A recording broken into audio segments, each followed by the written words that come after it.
बंदी छोड़ सतगुरु रामपाल जी परमेश्वर जी की जय हो। परम पिता परमेश्वर सारी सृष्टि के रचनहार कुल मालिक असंख्य ब्रह्मांडों के स्वामी जगत गुरु तीनों लोकों में प्रवेश करके सबका धारण पोषण करने वाले राजाधीराज आत्माधार नाथों के नाथ देवों के देव महादेव सर्वेश्वर महेश्वर मृत्युंजय अजरो अमर आदि अनादि सनातनी प्रभु जगत पिता जगदीश्वर श्री श्री 1008 की उपाधि के वास्तविक अधिकारी अकाल मूरत शब्द स्वरूपी राम वासुदेव सर्वगतम ब्रह्म परम पूज्य प्रथम पूज्य परम संत परम पुरुष परम धनी परम दयालु सत्य कबीर हक्का कबीर अल्लाहु कबीर अल्लाहु अकबर बाखबर अल्लाह ताला जगत के तारणहार जगत के मुक्तिदाता जगत के जगन्नाथ हारे के सहारे हिंदुओं के राम मुसलमानों के अल्लाह सिखों के वाहिगुरु ईसाइयों के मसीह दया के सागर दयानिधि करुणा के सागर करुणानिधि स्वयंभू परिभू संकट मोचन कष्ट हरण मंगल करण दुख भंजन अविगत कबीर निर्विकार निर्विषम परमात्मा अलय अलेख सतगुरु आदि अनादि सतगुरु असली मर्यादा पुरुषोत्तम असली राम असली कृष्ण असली घनश्याम असली मुरारी राजाओं के राजा महाराजाओं के महाराजा शहंशाहों के शहंशाह सम्राटों के सम्राट भगवानों के भगवान अल्लाहों के अल्लाह प्रभुओं के प्रभु मसीहाओं के मसीह सच्चे वाहिगुरु बाबाओं के बाबा पीरों के पीर सेठों के सेठ जगत सेठ सावड़सा सेठ सर्वगुण संपन्न अनंत कोटि कलाओं के स्वामी अनंत कोटि ब्रह्मांडों के नायक योगियों में महायोगी ध्यानियों में महाध्यानी सिद्धों में परम सिद्ध ज्ञानियों में तत्वज्ञानी ब्रह्म ज्ञानी महाज्ञानी परम ज्ञानी सर्वश्रेष्ठ ज्ञानी विज्ञानी युवा कबीर समर्थ कबीर असमवात अमित ओजा सच्चे रहनुमा करीम अल्लाह सुबहान अल्लाह दुनिया के अंतिम पैगंबर 8 सितंबर 1951 से गांव धनाना जिला सोनीपत हरियाणा भारतवर्ष की पावन भूमि पे प्रकट रियल कल की भगवान श्री नारायण साकार हरि श्री बाबा साहेब नूर अनंत परमात्मा सच्चे दरवेश सच्चे बाखबर संत शिरोमणि सतगुरु रामपाल जी परमेश्वर जी के चरण कमल में आप और हम सभी भाई बहनों का अनंत कोटि दंडवत प्रणाम।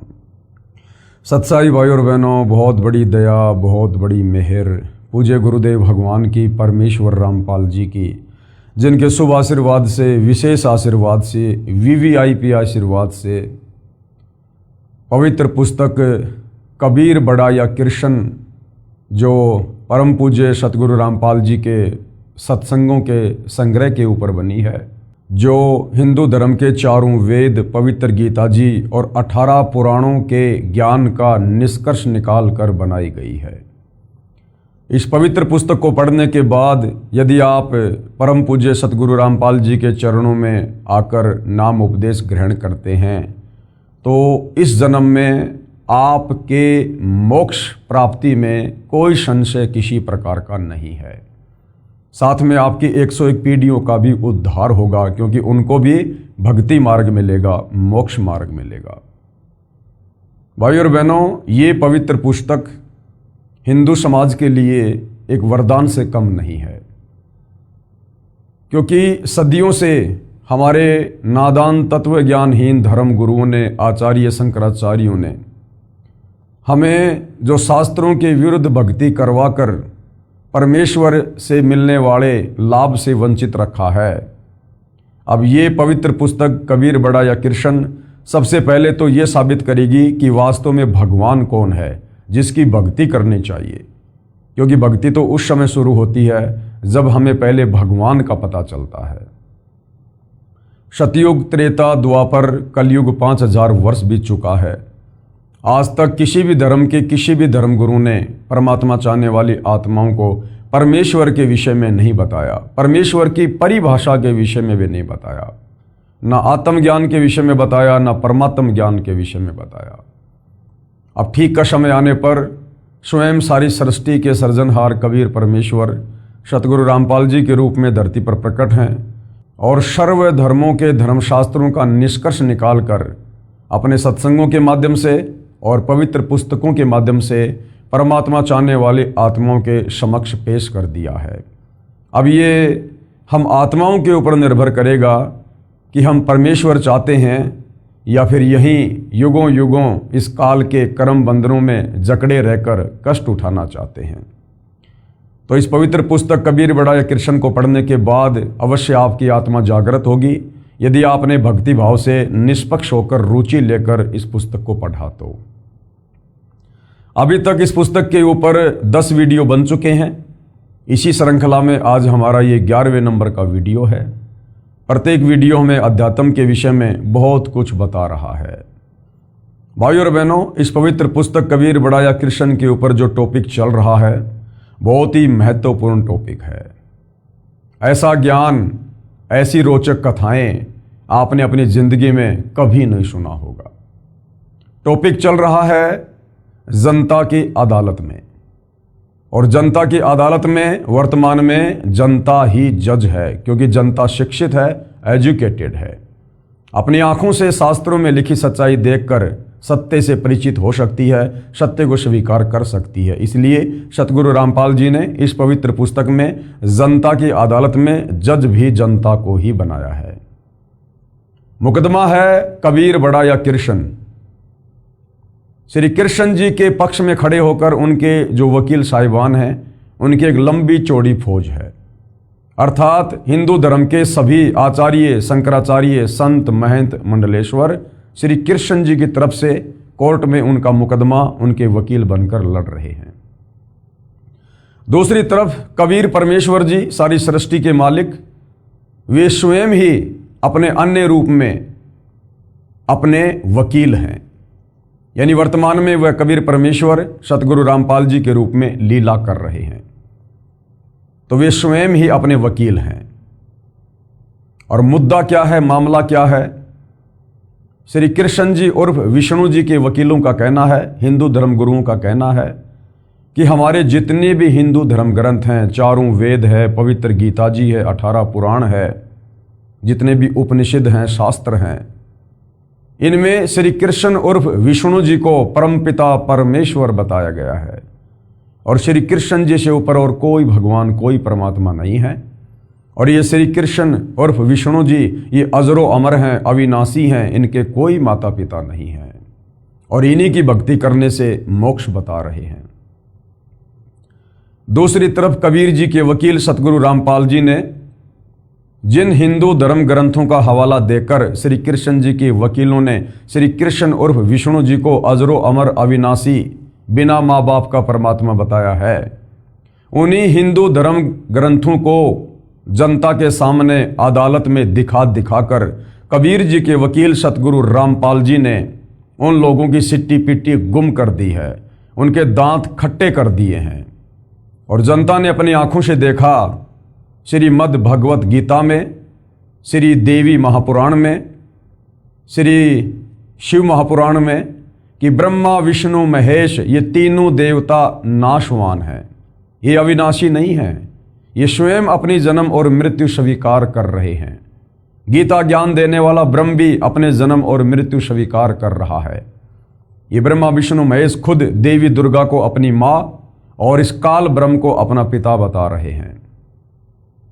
तो भरी अदालत में जनता ने जब सारे सबूत देखे तो जनता को वास्तव में यकीन हुआ कि सदियों से जो गूढ़ सच्चाई हमारे धर्म ग्रंथों में विद्वान थी, लेकिन हमारे ये नादान धर्म गुरु ये केवल एक संस्कृत भाषा के विद्वान थे, इन्हें तत्व ज्ञान नहीं था, जिस कारण से संकेतों में लिखी हुई, कोड वर्ड में लिखी हुई 4 वेदों का सार पवित्र गीता जी के अनुवाद को करते समय भी इन्होंने गलतियां की और यथार्थ अनुवाद जनता को करके नहीं दे पाए और जनता को शास्त्र विरुद्ध साधना पर लगाकर रखे हुए थे।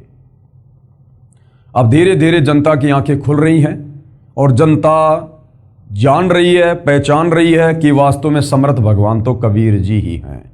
और धीरे धीरे कबीर जी के वकील सतगुरु रामपाल जी से जनता अदालत में अध्यात्म को लेकर प्रश्न कर रही है और सतगुरु रामपाल जी एक एक प्रश्न का सटीक और प्रमाणित जवाब दे रहे हैं। इसी प्रश्नोत्तरी में अब आगे कबीर जी के वकील सतगुरु रामपाल जी कबीर परमेश्वर जी की अमृतवाणी से सृष्टि रचना को समझा रहे हैं कि कबीर परमेश्वर जी की अमृतवाणी में जब ये 650 साल पहले बनारस के काशी में लहर तारा तालाब पर कमल के विकसित फूल पर शिशु रूप में प्रकट हुए और बड़े होने की लीला करते हुए 120 वर्ष तक उन्होंने अपने तत्व ज्ञान का प्रचार किया। और जो ज्ञान उन्होंने बताया, जो सिंपल भाषा में था, कबीर वाणियों में था, लोकोक्तियों में था, मुहावरों में था, दोहों में था, शब्दों में था, जिस ज्ञान को 650 साल पहले कबीर जी को अनपढ़ कहकर, एक जुलाहा कहकर हमारे इन संस्कृत के तथाकथित विद्वानों ने उनको रिजेक्ट कर दिया, आज उन्हीं कबीर परमेश्वर जी की वो वाणियाँ, वो तत्व ज्ञान इन तमाम हिंदू धर्म ग्रंथों में लिखा हुआ देखकर जनता दांतों तले उंगली दबा रही है कि कबीर जी तो वास्तव में परमात्मा थे, परमेश्वर थे। और परमेश्वर सर्वज्ञ होते हैं, सर्व भाषाओं के ज्ञाता होते हैं, उन्हें पढ़ने लिखने की आवश्यकता नहीं पड़ती है। तो हमारे नादान धर्म गुरु धरती पर आए, परमेश्वर को भी नहीं जान पाए, नहीं पहचान पाए। वे स्वयं भी मोक्ष से वंचित रहे, हमारे पूर्वजों से भी भक्ति विरुद्ध साधना करवा करवा कर उन्हें प्रेत योनियों में भेज दिया, नीच योनियों में भेज दिया। और अब उनके श्राद्ध निकलवा कर, गीता जी के अनुसार श्राद्ध निकालना भूत पूजा, हमसे भी भूत पूजा करवा रहे हैं, श्राद्ध निकलवा रहे हैं, पाखंड पूजा करवा रहे हैं, उन्हीं प्रेत योनियों में उन पूर्वजों के पास भेजने के लिए। तो जनता सतगुरु रामपाल जी का धन्यवाद कर रही है और साथ में अध्यात्म में रुचि ले रही है। और आज जनता की अदालत में सतगुरु रामपाल जी जनता के सामने कबीर परमेश्वर जी की अमृतवाणी में सृष्टि रचना को प्रमाणित कर रहे हैं, जो बहुत ही ध्यान से सुनने की आवश्यकता है।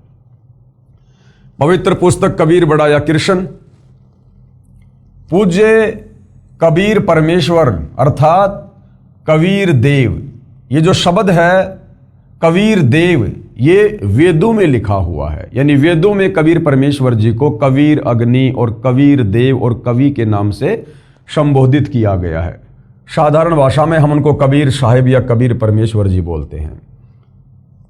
तो कबीर परमेश्वर जी की अमृतवाणी में सृष्टि रचना, यानी 650 साल पहले उन्होंने जो अमृतवाणी बोली, जो आदरणीय धर्मदास जी के द्वारा कबीर सागर के रूप में लिपिबद्ध कर ली गई, जिसको पांचवा वेद सूक्ष्म वेद कहते हैं, उसमें सृष्टि रचना को लेकर क्या कुछ कहा गया है, जिसका समर्थन आज हमारे चारों वेद, गीता जी और पुराण भी कर रहे हैं।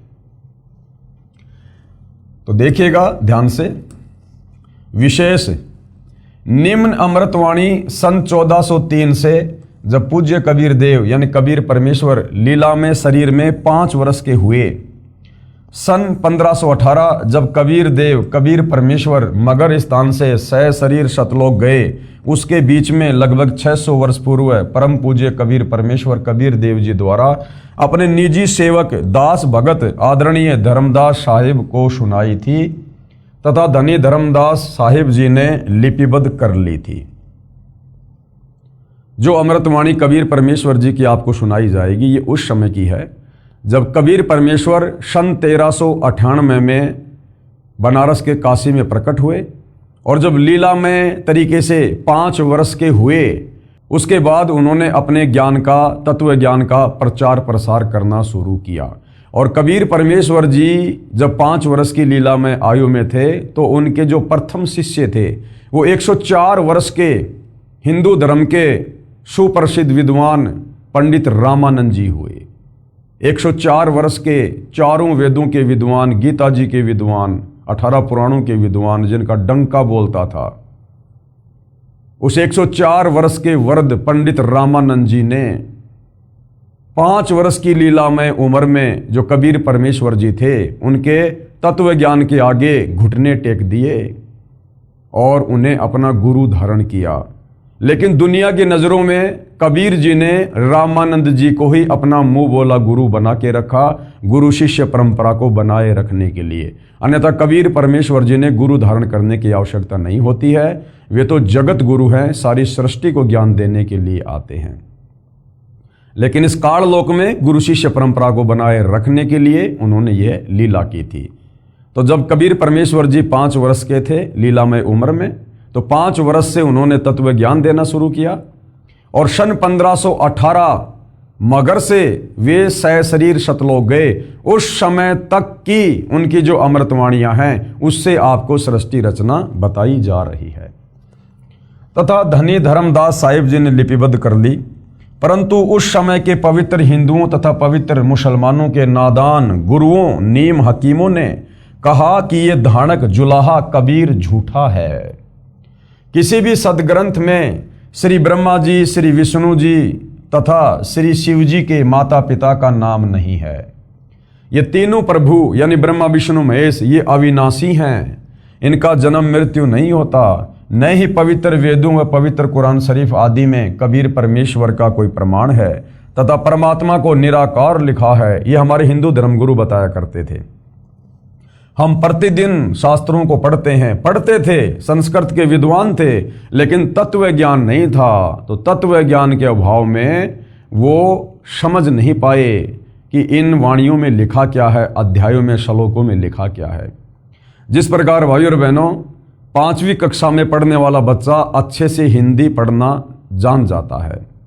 अब उस 5वीं कक्षा के बच्चे को जो केवल हिंदी ही पढ़ना जानता है, वो शब्दों के उन अर्थों को नहीं जानता। यदि उसको पीएचडी की पुस्तक दे दी जाए, वो बच्चा उसको पढ़ देगा क्योंकि हिंदी में है, लेकिन उन शब्दों के अर्थों को नहीं समझ सकता।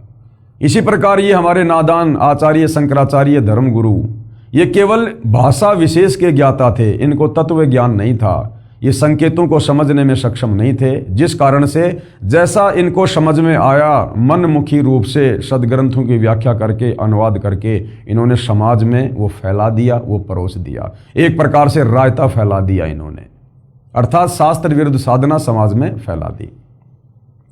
भोली आत्माओं ने उन विचक्षणों अर्थात चतुर गुरुओं पर विश्वास कर लिया कि सचमुच ये कबीर धानक तो अशिक्षित है तथा हमारे गुरुजी शिक्षित हैं, सत्य कह रहे होंगे। आज वही सच्चाई प्रकाश में आ रही है। ये नादान धर्मगुरु उस समय कह दिया करते थे अपनी बात को ऊपर रखने के लिए, जबकि कबीर परमात्मा इन धर्मगुरुओं को कहा करते थे कि पंडित जी देखो तुम्हारी आंखों के सामने ग्रंथ है। कबीर परमेश्वर अध्याय बताया करते थे, श्लोक बताया करते थे कि देखो कहाँ क्या लिखा हुआ है ब्रह्मा विष्णु महेश की माता पिता के बारे में, इनकी जन्म और मृत्यु के बारे में। वो पंडित लोग गुरु लोग देख लिया करते थे और जान लिया करते थे कि वास्तव में कबीर जी जो कह रहे हैं वैसा ही लिखा हुआ है। लेकिन अहंकारवश, मान बढ़ाई वश, काल प्रेरणावश कि कहीं हमारा धार्मिक धंधा फैल ना हो जाए, रोजी रोटी खत्म ना हो जाए, जिस कारण से उन्होंने ये कहकर उस समय की जो अनपढ़ जनता थी उनको बरगला दिया, भ्रमित कर दिया कि देखो रे लोगों, ये कबीर जुलाहा झूठ बोलता है, ये तो अनपढ़ है, इसको तो संस्कृत आती नहीं और हमारे सारे सदग्रंथ संस्कृत भाषा में हैं। तो आम व्यक्ति इस बात को बिल्कुल पक्का समझ लिया करते थे, मान लिया करते थे कि वास्तव में कबीर जी तो जुलाहा है, ये तो अनपढ़ है, संस्कृत आती नहीं, इसे क्या पता शास्त्रों में क्या लिखा है, कबीर जी झूठ बोल रहे हैं और हमारे गुरु जी सही कह रहे हैं। इस प्रकार से उन नादान धर्म गुरुओं की दाल गली रही। लेकिन भाइयों और बहनों ऐसा भी नहीं है कि परमात्मा कोई कमज़ोर थे या कमज़ोर साबित हो गए थे। वो समय नहीं था इन धर्मशास्त्रों की सच्चाई जन जन के सामने उजागर करने की, वो समय नहीं था भाइयों और बहनों। समय परमात्मा ने वर्तमान का निर्धारित किया हुआ था कि जब आवे 5505 तब ये वचन मेरा होगा साचा। ये कलयुग की बिचली पीढ़ी कबीर परमात्मा का निर्धारित समय है सत्य को उजागर करने का, धर्मशास्त्रों में लिखी सच्चाई को जन जन तक पहुंचाने का। तो अब वही कबीर परमेश्वर सतलोक से चलकर 8 सितंबर 1951 में गांव धनाना जिला सोनीपत हरियाणा में प्रकट हैं सतगुरु रामपाल जी के नाम से, और उन्होंने सन 1994 से इन शास्त्रों में लिखी सच्चाई जन जन को बताना शुरू की और आज लाखों में करोड़ों में उनके फॉलोवर हैं। और जो सतज्ञान आज सतगुरु रामपाल जी ने बताया है वो आज इस पृथ्वी पर अन्य किसी धर्मगुरु के पास नहीं है और ना उन्होंने कभी अपने शिष्यों को कभी ये ज्ञान बताया।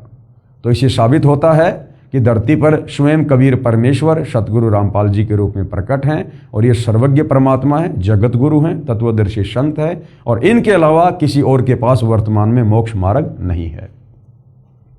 आज वही सच्चाई प्रकाश में आ रही है सतगुरु रामपाल जी के अथक प्रयासों से तथा अपने सर्व पवित्र धर्मों के पवित्र सदग्रंथ साक्षी हैं।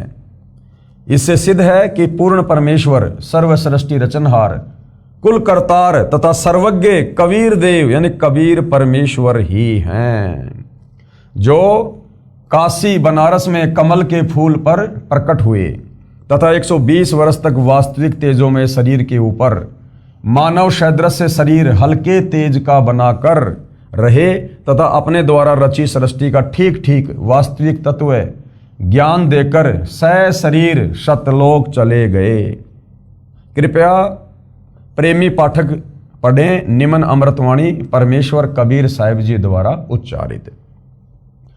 तो सृष्टि रचना के विषय में कुछ वाणियां हैं जो कबीर परमेश्वर जी ने 650 साल पहले कही थी। जो उनके जो परम भगत थे उस समय आदरणीय धर्मदास जी, उन्होंने कबीर सागर के रूप में वाणियों को लिपिबद्ध किया जो वर्तमान में हमारे सामने प्रकट हैं। क्या लिखा है? धर्मदास ये है जग बोराना, धर्मदास ये सारी दुनिया बेखबर है परमात्मा से, तत्व ज्ञान से, और कोई न जाने ये पद परवाना। पद परवाना, पद यानी भक्ति की वास्तविक जानकारी, वे ऑफ वर्शिप। उस भक्ति की वास्तविक जानकारी यहां पर किसी के पास नहीं है, किसी धर्म में किसी धर्म गुरु के पास नहीं है। धर्मदास ये जग बोराना, कोई न जाने पद निर्वाणा, यानी मोक्ष पद के विषय में कोई नहीं जानता यहां। यही कारण मैं ये कथा पसारा, इसी कारण धर्मदास मैंने ये तत्व ज्ञान दिया है, तेरे को ये कथाएं सुनाई है मैंने। और जग से कहिए एक राम नियारा, जग यानी संसार, संसार में केवल श्री राम, दशरथ पुत्र श्री राम, कौशल्या का बेटा श्री राम जो त्रेता युग में आया। तो परमात्मा कह रहे राम राम शब्द जगत बखाने, आदि राम कोई बिरला जाने। वास्तव में वो आदि राम, सारी सृष्टि की रचना करने वाला राम, वो दशरथ पुत्र श्री राम नहीं है। उसका तो जन्म ही त्रेता युग में हुआ था। सतयुग में भी इंसान थे, राम नाम की भक्ति करते थे, तो सतयुग में तो कोई श्री रामचंद्र जी को जानता ही नहीं था। तो वास्तविक राम वो कबीर राम है, और ये कबीर परमात्मा चारों युगों में आते हैं। यही कबीर परमेश्वर जो 650 साल पहले अपने वास्तविक नाम, वैदिक नाम कबीर देव से आए, सतयुग में ये सतसुकृत ऋषि के नाम से आए, यही तत्व ज्ञान दिया। त्रेता में मुनिंद्र ऋषि के नाम से आए, द्वापर में करुणा में ऋषि के नाम से आए, और कलयुग में वैदिक नाम कबीर नाम से आए।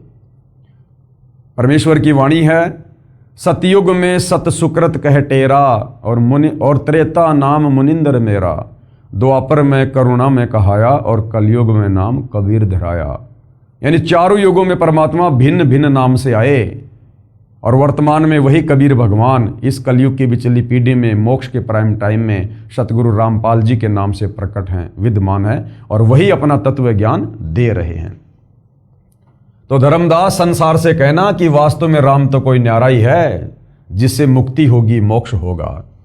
यही ज्ञान जग जीव सुनाओ, धर्मदास जो ज्ञान मैंने तेरे को सुनाया है तत्व ज्ञान, यही तू आगे फैला, अन्य जीवों को सुना, और सब जीवों का भ्रम नसाओ, और सबकी भ्रमणा निकाल दो। जैसे धर्मदास तू भ्रमित था, तू पहले श्री विष्णु को अपना इष्ट मान के पूजा करता था, अब तेरे को तत्व ज्ञान हुआ और अब तू सत्य पुरुष की भक्ति कर रहा है। इसी प्रकार से धर्मदास सभी जीवों को जो भ्रम है कि ब्रह्मा विष्णु महेश ही परमात्मा है, अजरो अमर है, इन्हीं की भक्ति से मोक्ष होगा, ये तत्व ज्ञान सुना सुना के सत्य पुरुष की जानकारी देकर, सतलोक की जानकारी देकर सबका भ्रम निवारण कर दे। अब मैं तुमसे कहूं चिताई, धर्मदास अब मैं तेरे से कहूंगा, तू ध्यान लगा के सुन।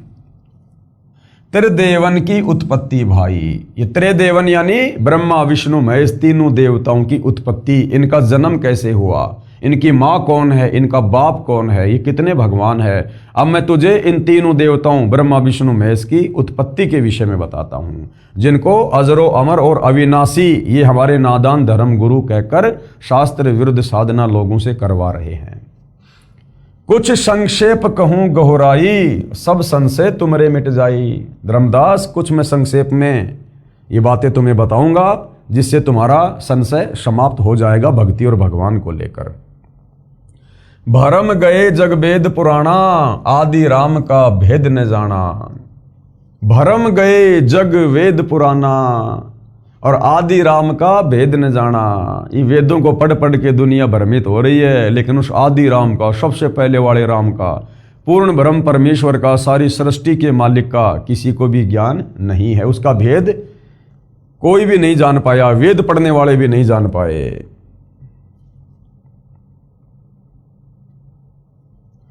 राम राम सब जगत बखाने और आदि राम कोई बिरला ही जाने। दशरथ पुत्र राम के विषय में तो सब कहते हैं कि राम राम जय जय राम श्री राम, परंतु उससे पहले वाला जो राम है, सतयुग वाला राम है, उस आदि राम, उस कबीर राम के बारे में, सत्य राम के बारे में, सत कबीर के बारे में कोई नहीं जानता है। वो तो कोई बिरला ही जानेगा, बिरला, जिस पर कबीर परमेश्वर की खुद की रजा होगी, वे स्वयं उसको बताएंगे, समझाएंगे, वही जान सकता है। ज्ञानी सुने तो हृदय लगाई, यदि मेरे द्वारा बताई गई इस सृष्टि रचना को, इस तत्व ज्ञान को धर्मदास, यदि कोई ज्ञानी व्यक्ति सुनेगा, समझेगा, तो वो तो सौ सौ शुक्र मनाएगा। हृदय लगाई कि हे भगवान, ऐसा ज्ञान हमारे शास्त्रों में हर बात का प्रमाण है, आज से पहले सुना ना देखा, तो कहते हैं वो तो हृदय लगाएगा, वो तो प्रसन्न होगा, खुश होगा, सौ सौ गुण गाएगा। और इसी ज्ञान को यदि मूर्ख सुने तो गम ना पाई, और कोई मूर्ख सुनेगा तो कहेगा नहीं नहीं झूठ बोल रहे हैं, कोई सच्चाई नहीं है। माँ अष्टंगी और पिता निरंजन। ब्रह्मा विष्णु महेश की माँ कौन है? अष्टंगी, 8 भुजा वाली दुर्गा। और ब्रह्मा विष्णु महेश का पिता कौन है? निरंजन, यानी ज्योति निरंजन, काल ब्रह्म। वे जमदारुण वंशन अंजन, पहले कीन निरंजन राई। कबीर परमात्मा ने सबसे पहले सतलोक में अपने वचन से, अंडे से निरंजन की, यानी काल की उत्पत्ति की, और पीछे से माया उपजाई, और उसके बाद में परमात्मा ने माया यानी ये दुर्गा अष्टंगी, इसको बनाया। सृष्टि रचना से आप भाई बहनों को अच्छे से पता है कि सबसे पहले जिस हंस आत्मा ने काल के 21 ब्रह्मांड में उसके साथ जाने के लिए हाथ खड़ा किया था, उस हंस आत्मा को परमात्मा ने एक युवा लड़की बनाया, जिसको आदि माया और ये दुर्गा कहा जाता है। माया रूप देख अति शोभा और देव निरंजन तन मन लोभा। दुर्गा के उस युवा रूप रंग को देखकर और ये ज्योति निरंजन उसके ऊपर आसक्त हो गया, अपना तन मन, अपना सब कुछ होशो हवास खो बैठा। कामदेव धर्मराय सताए, यानी ये रजोगुण के वशीभूत हो गया ज्योति निरंजन काल, और देवी को तुरंत ही दरखाए। और दुर्गा के साथ में जैसे इसने बदतमीजी बलात्कार करने का प्रयास किया, उसी समय दुर्गा सूक्ष्म रूप बनाकर काल के ज्योति निरंजन के पेट में गई, और वहाँ से परमात्मा जी से अरदास करी कि हे कबीर परमेश्वर, मेरी रक्षा करो। पेट से देवी करी पुकारा, वहाँ सूक्ष्म रूप में काल के पेट से देवी दुर्गा ने कबीर परमात्मा से अर्ज की, हे साहेब मेरा करो उबारा, हे परमात्मा मेरी रक्षा करो, मुझे बचाओ। टेर सुनी तब हम तहां आए, जब दुर्गा की आवाज सुनी, वो पुकार सुनी, तब कबीर परमात्मा कहते हैं हम वहां पर आए और अष्टंगी के बंद छुड़वाए। अष्टंगी यानी दुर्गा 8 भुजा वाली, काल के पेट से उसको परमात्मा जी ने बाहर निकाला। सतलोक में कीन्या दुराचारी, दुराचारी सतलोक में इस काल ने, ज्योति निरंजन ने दुर्गा के साथ में, क्योंकि दुर्गा भी कबीर परमेश्वर के वचन से उत्पन्न और काल भी कबीर परमेश्वर के वचन से उत्पन्न, दोनों आपस में भाई बहन हुए। तो काल ने दुर्गा के साथ में जबरदस्ती करने का प्रयास किया, उसको परमेश्वर ने दुराचार की संज्ञा दी है, दुराचार की। तो इस ज्योति निरंजन ने दुर्गा के साथ में जबरदस्ती की, जिस कारण काल निरंजन दीन्या निकारी। कबीर परमात्मा ने इस ज्योति निरंजन काल को श्राप दे दिया कि आज के बाद तेरा नाम काल होगा और तू रोजाना 1,00,000 मानव शरीरधारी आत्माओं के सूक्ष्म शरीर से निकली वासना खाएगा और निकल जा यहाँ से सतलोक से। और 16 संकोश की दूरी पर सतलोक से 21 ब्रह्मांड सहित उसको भेज दिया, निकाल दिया। माया समेत दिया भगाई, दुर्गा सहित, क्योंकि दुर्गा ने भी गलती की। सतलोक में सारे आनंद थे, सारे ठाठ बाट थे, लेकिन काल के साथ जाने के लिए उसने हाथ खड़ा किया, स्वीकृति दी, पतिव्रता पद से गिर गई। जिस कारण से परमात्मा ने दुर्गा और काल को दोनों को 21 ब्रह्मांड सहित सतलोक से 16 संकोश की दूरी पर निकाल दिया। और दुर्गा के पीछे पीछे हम असंख्य आत्माओं ने, जो आज यहाँ ब्रह्मा विष्णु महेश, लक 84 में गधा कुत्ता शुअर देव जितने भी हैं प्राणी 21 ब्रह्मांड में, मक्खी मच्छर कीट पतंग, हम सब ने भी हाथ खड़े कर दिए थे। तो हम सबको कबीर परमात्मा ने सूक्ष्म रूप बनाया और दुर्गा के अंतःकरण में डाल दिया और कहा कि मैंने तेरे को शब्द शक्ति दे दी है, ये काल जितनी आत्मा कहे तू अपने वचन से उत्पन्न कर देना। माया समेत दिया भगाई, 16 शंख कोश दूरी पर आई, यानी सतलोक से 16 शंख कोश की दूरी पर ये काल के 21 ब्रह्मांड आ गए। अष्टंगी और काल अबदोई। अब 21 ब्रह्मांड में कौन है? ये दुर्गा और काल दोनों। मंद कर्म से गए बिगोई, इन्होंने सतलोक में वो गंदा कर्म किया। गंदा कर्म मतलब दुर्गा ने तो ये गलती करी कि वो अपने परमपिता परमेश्वर के पतिव्रता पद से गिर गई हाथ खड़ा करके। और काल ने क्या मंदा कर्म किया? दुर्गा के यौवन को देखकर, रूप रंग को देखकर उसके ऊपर आसक्त होकर जबरदस्ती करने का उसने जो है कुप्रयास किया। तो इन कुकर्मों के चलते दोनों को वहां से निकाल दिया। और हम जितनी भी आत्माएं थी, हमने भी काल के साथ उसके 21 ब्रह्मांड में आने के लिए हाथ खड़ा किया, तो हमने भी सजा पाई। धर्म राय को हिकमत कीन्या और नख रेखा से भग कर लेना। अब धर्म राय इस काल को कहते हैं। इसने कहा था कि भगवान मैं सत्य का राज करूंगा, जो जैसा कर्म करेगा 21 ब्रह्मांड में उस प्राणी को वैसा ही मैं फल दूंगा, मैं धर्म का राज करूंगा, सत्य का राज करूंगा। इसलिए काल को धर्म राय भी कहते हैं। नख रेखा से भग कर लेना, अपने नाखूनों से, अपनी वचन शक्ति से, सिद्धि शक्ति से इसने यहां आकर दुर्गा को स्त्री इंद्री लगाई अपनी काम वासना की पूर्ति के लिए। धर्म राय कीन्या भोग विलासा, और इस धर्म राय काल ने दुर्गा के साथ में पति पत्नी व्यवहार किया, भोग विलास किया। माया को रही तब आशा, काल ने दुर्गा के साथ भोग विलास किया यानी सेक्स की। उसके बाद दुर्गा जो है ये प्रेग्नेंट हो गई। माया को रही तब आशा।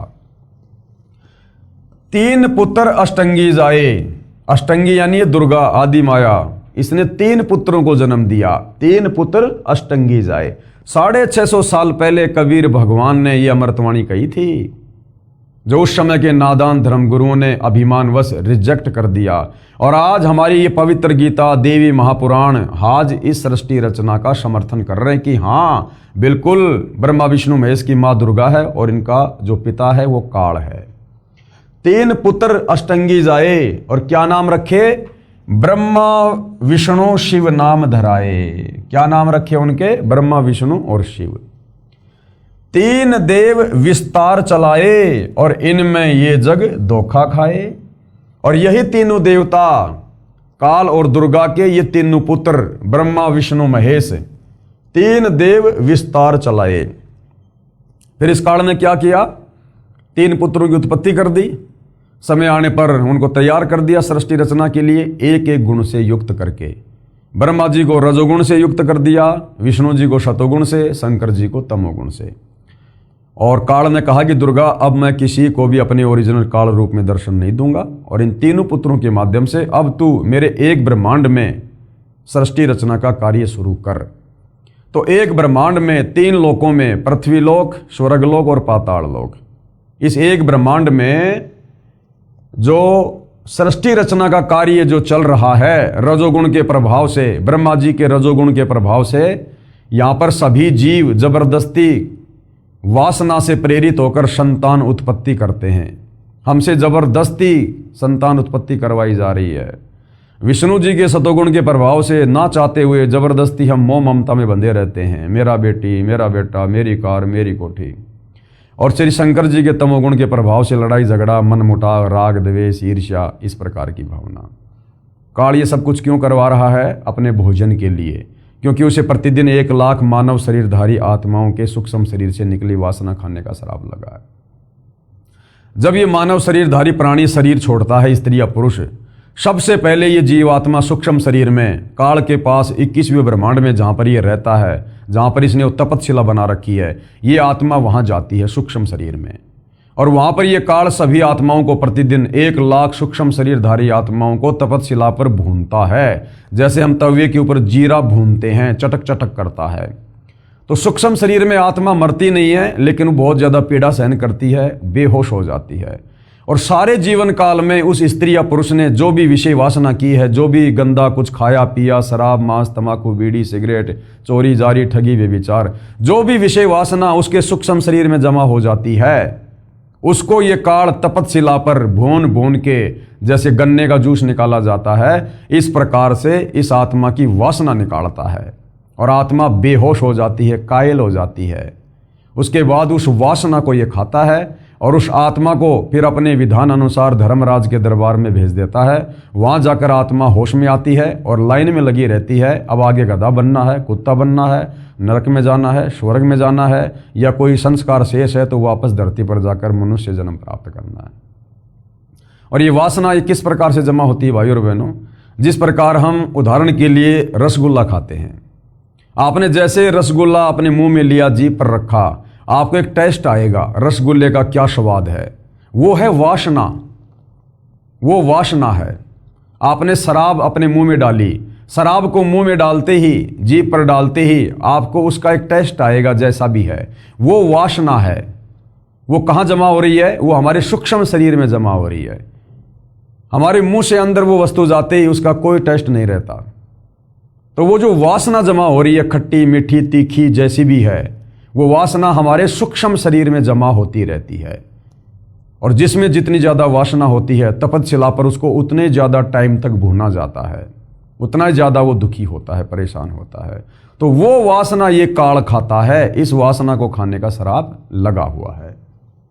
तो क्या कहते हैं? 3 देव विस्तार चलावे, एक ब्रह्मांड में काल की सृष्टि, तीनों देवता ब्रह्मा विष्णु महेश चला रहे हैं।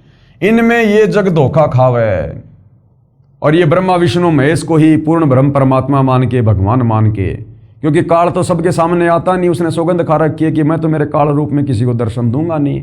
अगर मेरे तीनों बेटों ब्रह्मा विष्णु महेश को सच्चाई का पता चल गया तो मेरे लिए फिर ये संतान उत्पत्ति करना, ये काम ये बंद कर देंगे, फिर मैं खाऊंगा क्या? तो दुर्गा को इसने सख्त हिदायत दे रखी है कि दुर्गा मेरे बारे में, औरों को तो छोड़ो, मेरे तीनों बेटे ब्रह्मा विष्णु महेश को भी हकीकत का मत बता देना कि बेटा तेरा बाप पहले सतलोक में रहता था, ऐसे ऐसे तेरे बाप ने तप किया, गलती की, फिर तेरे बाप को कबीर भगवान ने शराप दिया, उस शराप के चलते फिर ये तुम्हारे से ये गंदा कर्म करवा रहा है। तो दुर्गा को भी इसने डरा रखा है, धमका रखा कि अगर मेरा भेद मेरे पुत्रों को भी दे दिया तो मेरे से बुरा कोई नहीं होगा। तो ब्रह्मा विष्णु महेश को अपनी माँ का तो पता है कि दुर्गा है, लेकिन बाप का नहीं पता। अरे जिसको अपने बाप का नहीं पता, हम उनको भगवान मान के पूज रहे हैं। तो काल के एक ब्रह्मांड में 3 लोक की सृष्टि ब्रह्मा विष्णु महेश चला रहे हैं और सभी जीव इन्हीं को भगवान मानकर कर्म बंधनों में उलझे हुए हैं। पुरुष गम कैसे कोई पावे? अब बताओ 21 ब्रह्मांड में उस पुरुष यानी असली भगवान कबीर के बारे में कोई कैसे जान पाएगा?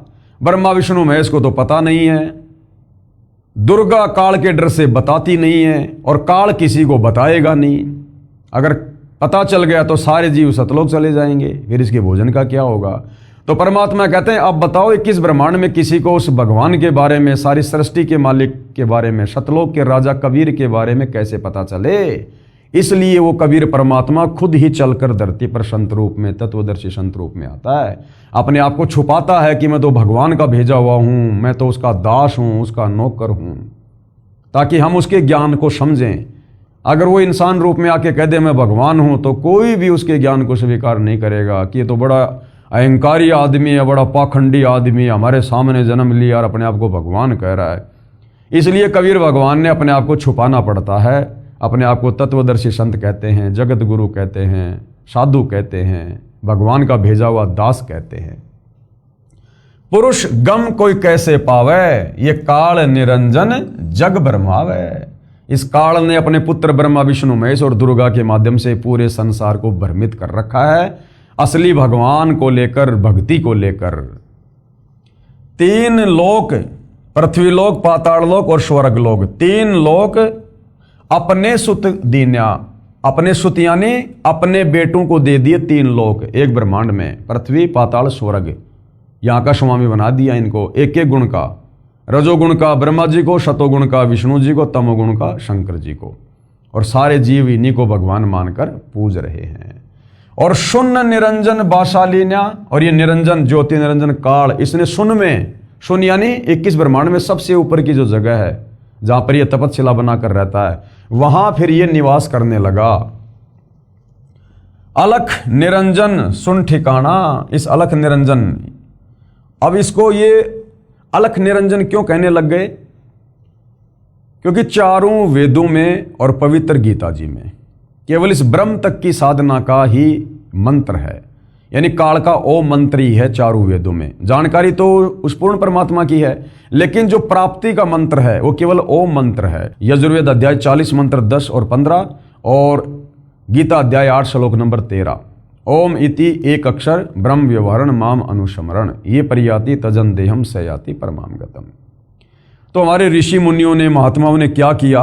वेदों को पढ़ा। सबसे पहले तो श्री ब्रह्मा जी ने वेदों को पढ़ा, विष्णु जी ने पढ़ा, शंकर जी ने पढ़ा, ओम मंत्र मिला। तो इन्होंने सोचा कि बस यही परमात्मा है, यही भगवान है जिसका तेजोमय शरीर है। इन्होंने क्या किया? ओम नाम की साधना की और तप किया। अब ओम नाम इस काल का, काल ने सौगंध खा रखी है, मैं किसी को दर्शन दूंगा नहीं, चाहे जप करो चाहे तप करो। तो बेचारे थक गए, तप कर करके थक गए, समाधि लगा लगा के तीनों, इनको दर्शन नहीं हुए ओम नाम वाले भगवान के, काल के, ब्रह्म के। इनको और ही कुछ दिखाई देने लग गया, ज्योति व्याति कोई प्रकाश दिखाई देने लग गया, काल ने भ्रमित कर दिया। तो इन्होंने फिर समाधि से बाहर आके लोगों को क्या बताया कि भगवान का तो प्रकाश रूप है, बाकी भगवान निराकार है। अरे निराकार का प्रकाश कैसे दिखाई देगा? फिर प्रकाश कैसे दिखाई देगा? प्रकाश उसी का तो होगा जो कोई वस्तु होगी, कोई साकार होगा। अब कोई कहे कि सूर्य निराकार है लेकिन सूर्य का प्रकाश है, तो बिना सूरज के, अगर सूरज साकार है तो ही तो उसका प्रकाश होगा। हमारे घरों में जो बल्ब जलते हैं, ट्यूब जलती है, अगर ट्यूब है तो ही उसकी लाइट होगी, बिना ट्यूब के लाइट भी नहीं हो सकती। लेकिन इतनी बुद्धि, इतना दिमाग तत्व ज्ञान के बिना भाई और बहनों हो नहीं सकता। तो ब्रह्मा विष्णु महेश ने सोचा कि भाई भगवान तो निराकार है, उसका तो ज्योति रूप है, बस जगमग जगमग ज्योति वही भगवान है, बस ज्योत स्वरूप ही राम। अब ब्रह्मा जी ने, विष्णु जी ने, शंकर जी ने जब भगवान के दर्शन नहीं किए, काल ने दर्शन नहीं दिए और भगवान को कह दिया अलख निरंजन, यानी वो परमात्मा दिखाई नहीं देता। उसके बाद फिर ये वेदों का ज्ञान ब्रह्मा जी ने अपने वंशजों को, मनु जैसों को दिया। अब जब ब्रह्मा जी कोई ज्ञान नहीं, भगवान के दर्शन नहीं, तो मनु को कहाँ से होते? उन्होंने भी वेदों को पढ़ा, समाधि लगाई, जैसा भी किया, वो ही अपनी घिसी पीटी व्याख्या उन्होंने आगे समाज में फैला दी कि परमात्मा तो निराकार है, ब्रह्म तो निराकार है, उसको देखा नहीं जा सकता, उसका तो ज्योति रूप है। वो ही आज तक चल रहा था दुनिया में। अब सतगुरु रामपाल जी ने आकर बताया कि ये तुम्हारा ब्रह्म, ये अलख निरंजन, ये साकार है, मनुष्य दृश्य है, इसका काल रूप है, लेकिन इसकी मजबूरी है, ये किसी को दर्शन नहीं देता, इसने सौगंध खा रखी है। गीता अध्याय 11 श्लोक नंबर 46-47 पढ़ लेना कि मैं किसी को भी दर्शन नहीं दूंगा, किसी को भी। तो अलख निरंजन सुन ठिकाना, इस ज्योति निरंजन का ठिकाना कहाँ है? सुन में, 21वें ब्रह्मांड की जो सुन है वहां पर, वहां रहता ये। और ब्रह्मा विष्णु शिव भेद न जाना, ये तीनों इसके बेटे भी आज तक इसका भेद नहीं जान पाए, क्योंकि दुर्गा बताती नहीं है, काल किसी को दर्शन देता नहीं है, बाकी किसी को पता नहीं है। तो ब्रह्मा विष्णु महेश भी आज तक अपने पिता से अनभिज्ञ हैं। अब बाकी जीवों की क्या औकात? 3 देव सो उनको ध्यावें, ये तीनों देवता ब्रह्मा विष्णु महेश भी उस काल की पूजा करते हैं, समाधि लगाते हैं। निरंजन का वे पार न पावें, लेकिन आज तक उसके भी दर्शन नहीं कर पाए। उसके भी अलख निरंजन बड़ा बटपारा, बटपारा यानी ठग। ये ज्योति निरंजन जो निराकार भगवान बन के बैठा ना, ये बड़ा ठग है। ये किस ब्रह्मांड में सबको ठग रहा है, अपने बेटों को भी नहीं छोड़ता ये। और तीन लोक जीव कीन आहारा, तीनों लोकों के प्राणियों का, स्वर्ग लोक में जो लोग मरते हैं, पृथ्वी लोक पर जो मरते हैं, पाताल लोक में जो मरते हैं, उसके बाद उनको ये तपतशिला पे भून भून के खाता है। अपने तीनों बेटे ब्रह्मा विष्णु महेश को भी नहीं छोड़ता। समय आने पर इनको भी तपतशिला पे भून भून के खाता है ये। तो तीन लोक के प्राणियों का ये काल आहार करता है, क्योंकि इसको प्रतिदिन 1 लाख मानव शरीरधारी आत्माओं के सूक्ष्म शरीर से निकली वासना, गंध, वो मैल खाने का शराब लगा हुआ है। ब्रह्मा विष्णु शिव नहीं बचाए, ये ब्रह्मा विष्णु शिव भी नहीं बच पाए काल का भोजन बनने से। शकल खाए पुन धूर उड़ाए, ऐसी दुर्गति करता ये, सबको खाता है। और तिनके सुत हैं तीनों देवा, और आंदर जीव करत हैं सेवा। तिनके सुत हैं तीनों देवा, इस काल के पुत्र हैं तीनों देवता ब्रह्मा विष्णु महेश। और आंदर जीव, और जो ज्ञानहीन प्राणी हैं, जिनको तत्व ज्ञान नहीं, शास्त्रों का ज्ञान नहीं, वो प्राणी, वो स्त्री, वो पुरुष, वो देवलोग, वो गंधर्व, यक्ष, वो किन्नर, तीनों लोकों में इन्हीं ब्रह्मा विष्णु महेश की पूजा करते हैं, इनकी सेवा करते हैं। उनको अंधा कहा है, क्योंकि शास्त्रों में, चारों वेदों में और पवित्र गीता जी में कहीं भी ब्रह्मा विष्णु महेश की पूजा करने को नहीं कहा गया है। बल्कि पवित्र गीता अध्याय 7 श्लोक नंबर 12 से 15 में तीनों गुणों की पूजा करने वालों को, तीन गुण कौन? रजगुण ब्रह्मा, सतगुण विष्णु, तमगुण शंकर। इन तीनों देवताओं की पूजा करने वालों को इस काल ब्रह्म ने, गीता ज्ञानदाता ज्योति निरंजन ने 4 गालियां दी हैं, जो ब्रह्मा विष्णु महेश को भगवान मान के पूजते हैं कि राक्षस स्वभाव को धारण किए हुए मनुष्यों में नीच, दूषित कर्म करने वाले मूर्ख मेरी साधना भी नहीं करते। अकाल पुरुष काहू नहीं चीन्या, अकाल यानी जो कभी काल के अंतर्गत नहीं आता, जिसको काल नहीं खा सकता, अविनाशी परमात्मा, अकाल मूर्त यानी कबीर भगवान सत्य पुरुष कहते हैं अकाल पुरुष काहू नहीं चीन्या, उसको तो किसी ने भी नहीं जाना, किसी ने भी नहीं पहचाना आज तक, क्योंकि किस ब्रह्मांड में कोई बताने वाला ही नहीं। यहां काल किसी को जानकारी होने नहीं देता, या तो खुद ही भगवान बन के बैठा ये। तो 21 ब्रह्मांड के प्राणियों को, बेचारों को कहां से उस अकाल मूर्त शब्द स्वरूपी राम कबीर भगवान के बारे में पता चलता। काल पाए सब ही गए लीन्या, ब्रह्म काल सकल जग जाने। इस काल को ही ब्रह्म यानी भगवान के नाम से पूरी 21 ब्रह्मांड के आत्माएं जानती हैं कि बस ये ब्रह्म ही भगवान है, ब्रह्म ही भगवान है, वो निराकारी भगवान है। तो इस काल ब्रह्म को, वैसे ब्रह्म शब्द ये कबीर भगवान के लिए है, ब्रह्म यानी परमात्मा, लेकिन इस काल ने यहां पर अपने आप को भी ब्रह्म घोषित कर दिया, ब्रह्म, जीवों को धोखा देने के लिए। तो कहते हैं काल ब्रह्म सकल जग जाने। इस काल ब्रह्म को तो पूरी दुनिया जानती है कि वो ओम नाम वाला भगवान काल ब्रह्म, महाकाल, ज्योति निरंजन, अलख निरंजन, केवल 21 ब्रह्मांड के प्राणी इसी तक सीमित हैं। आदि ब्रह्म को ना पहचाना, उस आदि ब्रह्म, सबसे पहले वाले ब्रह्म, सबसे पहले वाले भगवान कबीर देव को, जो सतलोक में रहते हैं, सारी सृष्टि के मालिक है, उसको कोई नहीं जानता, कोई नहीं पहचानता। इसलिए भाई और बहनों, वो आदि ब्रह्म कबीर भगवान खुद ही इस 21 ब्रह्मांड में प्रकट होता है, हमारे जैसा इंसान रूप धारण करता है, अपने तेज पुंज के शरीर को हल्का करके प्रकट होता है, आप और हमें अपनी आत्माओं को सतज्ञान बताने के लिए, वापस सतलोक ले जाने के लिए। आदि ब्रह्म को ना पहचाने। तीनों देव और अवतारा, ये तीनों देवता ब्रह्मा विष्णु महेश और इनके अंश अवतार जो यहाँ पर पृथ्वी पर प्रकट होते हैं, जैसे विष्णु जी के अवतार के रूप में त्रेता में रामचंद्र जी आए, द्वापर में श्री कृष्ण जी आए, ऐसे ब्रह्मा जी के अवतार के रूप में, ऐसे ही श्री शंकर जी अपने अवतार यहाँ भेजता है, जैसे हनुमान जी थे, और जो रुद्र अवतार हैं 11। ताको भजे सकल संसारा, ये सारा संसार, तीनों लोकों के प्राणी इन्हीं ब्रह्मा विष्णु महेश को और इनके जो अवतारगण हैं उन्हीं को परमात्मा मानकर पूजते रहते हैं। क्योंकि ये ब्रह्मा विष्णु महेश और इनके अवतार ऊपर के लोगों से काल के द्वारा दी गई थोड़ी बहुत कोई शक्ति लेकर आते हैं, यानी अन्य आम प्राणियों से ज़्यादा ताकतवर, शक्तिशाली, सिद्धि युक्त होते हैं और कुछ ऐसे कार्य कर देते हैं जिससे ये आम प्राणियों में भगवान सिद्ध हो जाते हैं। तो आम प्राणी बेचारे फिर इन्हीं को परमात्मा मान के, भगवान मान के, महापुरुष मान के और इन्हीं की पूजा शुरू कर देते हैं। ये भी काल की सुनियोजित एक चाल है, षड्यंत्र है, जीवों को भक्ति से भटकाने के लिए। तीनों देवता और अवतारा, ताको बजे सकल संसारा। तीनों गुण का ये विस्तारा, रजगुण ब्रह्मा, सतगुण विष्णु, तमगुण शंकर। तीनों गुण का ये विस्तारा, धर्मदास मैं कहूँ पुकारा। धर्मदास अब मैं तुझे बताऊंगा सारी बातें कि किस प्रकार से ब्रह्मा विष्णु महेश के माध्यम से इस काल ने सब जीवों को भ्रमित कर रखा है। गुण तीनों की भक्ति में, गुण तीन, रजगुण, सतगुण, तमगुण। रजगुण ब्रह्मा, सतगुण विष्णु, तमगुण शंकर। हे धर्मदास, कबीर परमात्मा कह रहे हैं इन तीनों गुण, इन तीनों देवताओं की भक्ति में सारा संसार भूला पड़ा है। कहे कबीर निज नाम बिन कैसे उतरे पार।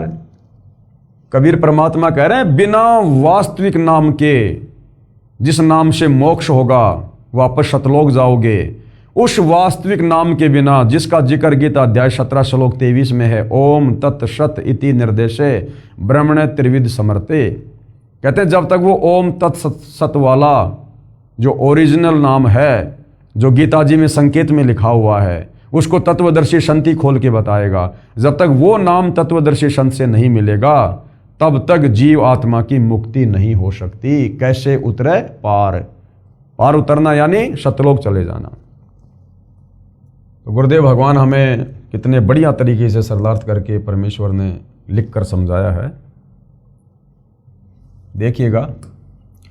उपरोक्त अमृतवाणी में, जो अमृतवाणी अभी हमने कबीर परमेश्वर जी की ये पढ़ी है, उपरोक्त अमृतवाणी में परमेश्वर कबीर साहिब जी अपने निजी सेवक श्री धर्मदास साहिब जी को कह रहे हैं कि धर्मदास, ये सर्व संसार तत्व ज्ञान के अभाव से विचलित है। किसी को पूर्ण मोक्ष मार्ग तथा पूर्ण सृष्टि रचना का ज्ञान नहीं है। इसलिए मैं आपको मेरे द्वारा रची सृष्टि की कथा सुनाता हूं, क्योंकि उस परमेश्वर कबीर के द्वारा रची गई सृष्टि की कहानी वो परमात्मा स्वयं ही सुना सकता है, दूसरा कोई नहीं बता सकता। बुद्धिमान व्यक्ति तो तुरंत समझ जाएंगे, परंतु जो सर्व परमाणु को देखकर भी नहीं मानेंगे। यानी अब आगे आपको जो अमृतवाणी आपने पढ़ी है सृष्टि रचना को लेकर, जो सत्य कथा, अमर कथा, ये सारी बातें आपको हिंदुओं के धर्मशास्त्रों में लिखी हुई बताएंगे। तो कबीर परमेश्वर ने कहा कि धर्मदास, अगर आंखों सारे प्रमाण देखकर भी कोई नहीं मानेगा वो तो मूर्ख प्राणी है, वो तो काल का गुलाम है। और जो सारे प्रमाण देकर स्वीकार कर लेगा, समझ लेना वो भक्ति का अधिकारी जीव है।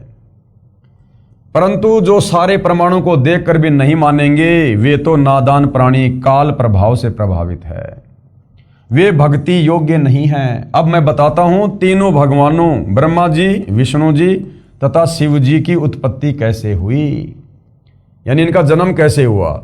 इनकी माता जी तो अष्टंगी यानी दुर्गा है, माँ अष्टंगी, पिता निरंजन, तथा इनका पिता ज्योति निरंजन है। इसका नाम ज्योति निरंजन क्यों पड़ा?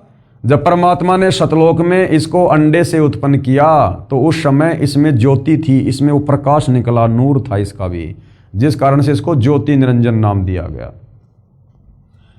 तो इनका जो पिता है वो कौन है? ज्योति निरंजन, ये ब्रह्म, ये काल। पहले ब्रह्म की उत्पत्ति अंडे से हुई, फिर दुर्गा की उत्पत्ति हुई। दुर्गा के रूप पर आसक्त होकर काल ब्रह्म ने गलती यानी छेड़छाड़ की, जिसको दुराचार की संज्ञा दी गई है। तब दुर्गा को और क्या कहते हैं? प्रकृति। दुर्गा का और क्या नाम है? प्रकृति। हमारे ही पुराणों में, देवी पुराण में दुर्गा का अन्य नाम है अष्टंगी, आदि माया और प्रकृति, शिवा।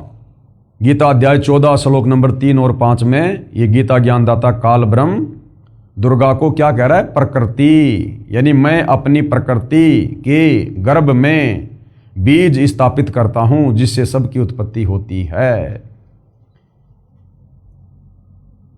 ने इसके पेट में शरण ली, यानी दुर्गा ने, प्रकृति ने इसके पेट में शरण ली। जब सतलोक में ये छेड़छाड़ करने की कोशिश कर रहा था तो दुर्गा ने सूक्ष्म रूप बनाकर इसके पेट में शरण ली। और परमात्मा कह रहे हैं, मैं वहां गया जहां ज्योति निरंजन काल था, तब भवानी को ब्रह्म यानी ज्योति निरंजन के पेट से निकालकर 21 ब्रह्मांड समेत 16 संकोश की दूरी पर भेज दिया। ज्योति निरंजन यानी धर्मराज ने प्रकृति देवी यानी दुर्गा के साथ भोग विलास किया। इन दोनों के सहयोग से यानी पति पत्नी व्यवहार से तीनों गुणों श्री ब्रह्मा जी, श्री विष्णु जी तथा श्री शिव जी की उत्पत्ति हुई। इन्हीं तीनों गुणों रजगुण ब्रह्मा जी, सतगुण विष्णु जी, तमगुण शिव जी की ही पूजा करके सर्व प्राणी काल जाल में फंसे हैं। जब तक वास्तविक मंत्र नहीं मिलेगा, गीता अध्याय 17 श्लोक 23 वाला ओम तत्सत, तब तक पूर्ण मोक्ष कैसे होगा। ओम नाम से तो केवल हम काल के 21 ब्रह्मांड में रहेंगे, क्योंकि ओम मंत्र काल का है, काल तक की साधना है। ओम नाम की साधना करके जाएंगे इसके ब्रह्मलोक में। गीता अध्याय 8 श्लोक 16 में कहता है कि ब्रह्मलोक पर्यंत सर्वलोक पुनरावर्ती में है, यानी ब्रह्मलोक में गया हुआ भगत भी वापस जन्म मरण में आएगा। तो जो वास्तव में जो मुक्ति का मंत्र है वो है ओम तत्सत, जो संकेत में गीता में लिखा है। तत्वदर्शी संत ही उसको खोल कर बताएगा। कहने का मतलब है वर्तमान में धरती पर वह तत्वदर्शी संत सतगुरु रामपाल जी हैं, और उनकी शरण में आकर वो वास्तविक मंत्र लिए बिना आप और हमारा छुटकारा काल के 21 ब्रह्मांड से, जन्म मरण से, लक 84 की पीड़ा से, नरक के कष्ट से, तपतशिला के दुख दर्द से नहीं हो सकता। विशेष अब कबीर जी के वकील जनता की अदालत में जनता को क्या कह रहे हैं। विशेष भगत जन विचार करें कि श्री ब्रह्मा जी, श्री विष्णु जी तथा श्री शिव जी की स्थिति अविनाशी बताई गई है। यानी श्री कृष्ण जी उर्फ विष्णु जी के वकील जनता की अदालत में हमारे हिंदू धर्म गुरु, वो श्री ब्रह्मा विष्णु महेश को अविनाशी कह रहे थे कि हमारे धर्मशास्त्रों में लिखा है, गीता में लिखा है कि ये तीनों देवता ब्रह्मा विष्णु महेश ये अजरो अमर है, अविनाशी हैं, इनके कोई माता पिता नहीं है। जबकि कबीर परमेश्वर जी की वाणी सिद्ध कर रही है, आगे जिसका समर्थन हमारे धर्म ग्रंथ भी करेंगे। तो क्या कह रहे हैं कबीर जी के वकील सतगुरु रामपाल जी, भगत जन विचार करें कि श्री ब्रह्मा जी, श्री विष्णु जी तथा श्री शिव जी की स्थिति अविनाशी बताई गई है।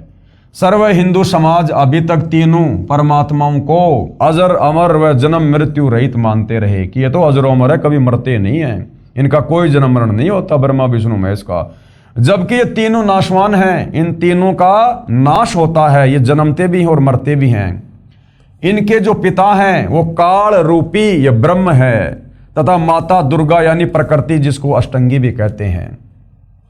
जैसा आपने पहले उन परमाणु में पढ़ा, क्योंकि पहले इसी पुस्तक में सारे प्रमाण देवी पुराण से दिखा दिए गए हैं कि तीनों देवताओं की माता है दुर्गा और इनका पिता है काल ब्रह्म। श्री देवी पुराण 3रा स्कंद पेज नंबर 123 और 24।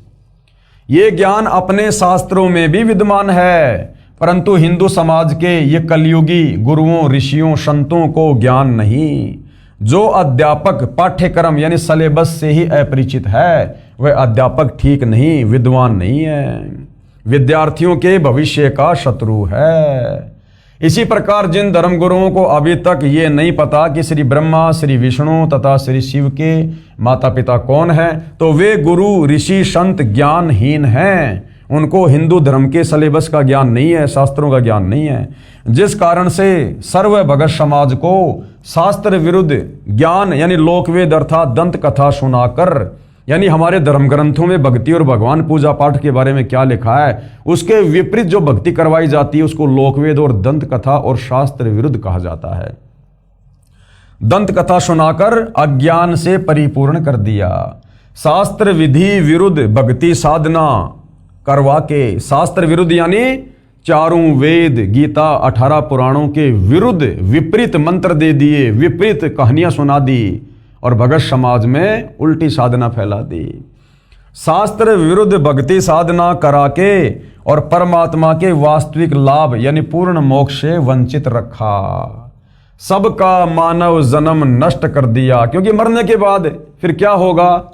जो शास्त्रों के अनुसार भक्ति नहीं करेगा, तो गीता अध्याय 16 श्लोक नंबर 23 में लिखा है कि अर्जुन, जो व्यक्ति शास्त्र विधि को त्याग कर मनमानी पूजा करेगा, भक्ति करेगा, उसको ना सिद्धि होगी, ना उसकी मुक्ति होगी, ना उसका कोई कार्य सफल होगा। और यदि फिर भी शास्त्र विरुद्ध साधना करने के चलते किसी के कार्य सिद्ध हो रहे हैं, तो उस शास्त्र विरुद्ध भक्ति साधना को करने के चलते नहीं हो रहे, वो उसके पूर्व जन्म की भक्ति के कारण उसके कार्य सिद्ध हो रहे हैं। पूर्व जन्म की भक्ति के जो है उन पुण्यों के कारण, क्योंकि उसकी बैटरी अभी चार्ज है। जिस प्रकार आप जी ने बैटरी को चार्ज कर लिया, उसके बाद आप उसका लाइट से कनेक्शन हटा दो, इन्वर्टर से कनेक्शन हटा दो, फिर भी बैटरी अपना काम करेगी जब तक उसकी क्षमता है, उसमें चार्ज है। लेकिन आगे फिर चार्ज खत्म होने के बाद, क्योंकि वो लाइट में नहीं लगी हुई है, जिस कारण से सारी सुविधा बंद होगी। तो वर्तमान में किसी भी धर्म गुरु के पास में वास्तविक जो साधना है उसका वो कनेक्शन नहीं है। उल्टी साधना बता रहे हैं कि हम आपको जो नाम दे रहे हैं उससे मोक्ष होगा, मुक्ति होगी, यही नाम है। और बेचारे भोले भाले श्रद्धालु, उनको क्या पता कि हमारे गुरुजन क्या बता रहे हैं। वो उनकी बातों पर विश्वास कर लेते हैं कि गुरुजी बता रहे होंगे, सही बता रहे होंगे, गुरुजी तो विद्वान है, पढ़े लिखे हैं, धर्मगुरु हैं, बड़ी बड़ी दाढ़ी है। तो बेचारे लग जाते हैं गुरु को बहुत बड़ा विद्वान मानकर। और गुरु ने उनको क्या कर रखा है? गुरु ने उनको शास्त्र विरुद्ध साधना दे रखी है। अब जब तक उनकी वो पिछले जन्मों की बैटरी चलती है, तब तक तो गुरुजी के वहां जाते हैं, आते हैं, सेवा करते हैं कि हाई गुरुजी की वजह से लाभ हो रहे हैं, भाई गुरुजी के आशीर्वाद फल रहा है, गुरुजी ने जो भक्ति बता दी, जो मंत्र बता दिए, वो काम कर रहा है। और वही भक्ति, वही मंत्र करते करते अन्य लोगों की दुर्गति हो रही है। क्योंकि जिनकी दुर्गति होनी शुरू हो गई, उनकी बैटरी पिछले जन्म वाली डिस्चार्ज हो गई, गुरुजी के पास में चार्जर है नहीं। तो इस बात को बेचारा श्रद्धालु जल्दी से समझ नहीं पाता है। इस बात को समझाने के लिए स्वयं कबीर भगवान धरती पर तत्वदर्शी संत के रूप में आता है। शास्त्र विरुद्ध भक्ति साधना करवा के परमात्मा के वास्तविक लाभ, यानी परमात्मा से असल में क्या लाभ मिलता है, मोक्ष वाला, उससे वंचित रखा। सबका मानव जन्म नष्ट कर दिया। यानी मनुष्य जन्म कितना अनमोल, कितना कीमती। मानव जन्म दुर्लभ है, ये मिला न बारंबार। जैसे पेड़ से पत्ता टूट जाए फिर वापस नहीं लगता डार। 184 योनियां भोगने के बाद गधे, कुत्ते, सुअर, कीट पतंग, मक्खी, मच्छर, पता नहीं क्या क्या 184 योनियां, इन सब के शरीर भोगने के बाद, इतना कष्ट, इतनी पीड़ा भोगने के बाद हमें परमात्मा के विधान अनुसार एक मनुष्य जन्म मिलता है, एक स्त्री या पुरुष का। और ये मनुष्य जन्म केवल इसलिए मिलता है कि मनुष्य जन्म में हम भक्ति कर सकते हैं, भगवान को पहचान सकते हैं, शास्त्रों को पढ़ सकते हैं, आत्मा का कल्याण करवा सकते हैं। गधे, कुत्ते, सुअर नहीं जानते क्या शास्त्र है, क्या भक्ति है, क्या भगवान है। क्योंकि वो कभी जब हमारी तरह मनुष्य थे, उन्होंने भी भक्ति सही नहीं की। मरने के बाद अपना कर्म भोग रहे हैं, 184 में चले गए वापस। अब उन्हें नहीं पता क्या भक्ति है, क्या भगवान है। चाहे दिन रात उनके कान में ईयरफोन लगा के सुनाओ उनको सत्संग, उनको नहीं पता। तो इसी प्रकार आप और हमें आज जो ये 184 योनि से भिन्न जो ये मनुष्य जन्म दिया है, परमात्मा ने अपने जैसा शरीर दिया है, उस नारायण ने जो ये नर दे दी हमें, ये केवल भगवान प्राप्ति के लिए, शास्त्र अनुकूल साधना करके यहां से पीछा छुड़वाने के लिए, काल के जाल से बाहर निकलने के लिए। और यदि इस शरीर से हमने तत्वदर्शी संत को गुरु धारण करके यदि हमने शास्त्र अनुकूल साधना नहीं की और मोक्ष नहीं हुआ, तो हमारा मानव जन्म बर्बाद हो जाएगा, नष्ट हो जाएगा, व्यर्थ हो जाएगा। और फिर हम लंबे समय के लिए 184 योनि में नरक में चले जाएंगे। तो इतना अनमोल मनुष्य जन्म इन नादान धर्म गुरुओं ने कुछ अपने अहंकार के चलते, कुछ अपने स्वार्थ के चलते और बाकी तत्व ज्ञानहीनता के चलते सदियों से परमात्मा चाहने वाली आत्माओं के नष्ट करवा दिए। और हमारा भी नष्ट होने की दिशा में ही जा रहा था। ये तो भला हुआ जो कबीर परमेश्वर सतगुरु रामपाल जी के रूप में प्रकट होकर आप और हमें संभाल लिए। शास्त्र विरुद्ध भक्ति साधना करने के परमात्मा के वास्तविक लाभ, पूर्ण मोक्ष से वंचित रखा, सबका मानव जन्म नष्ट कर दिया।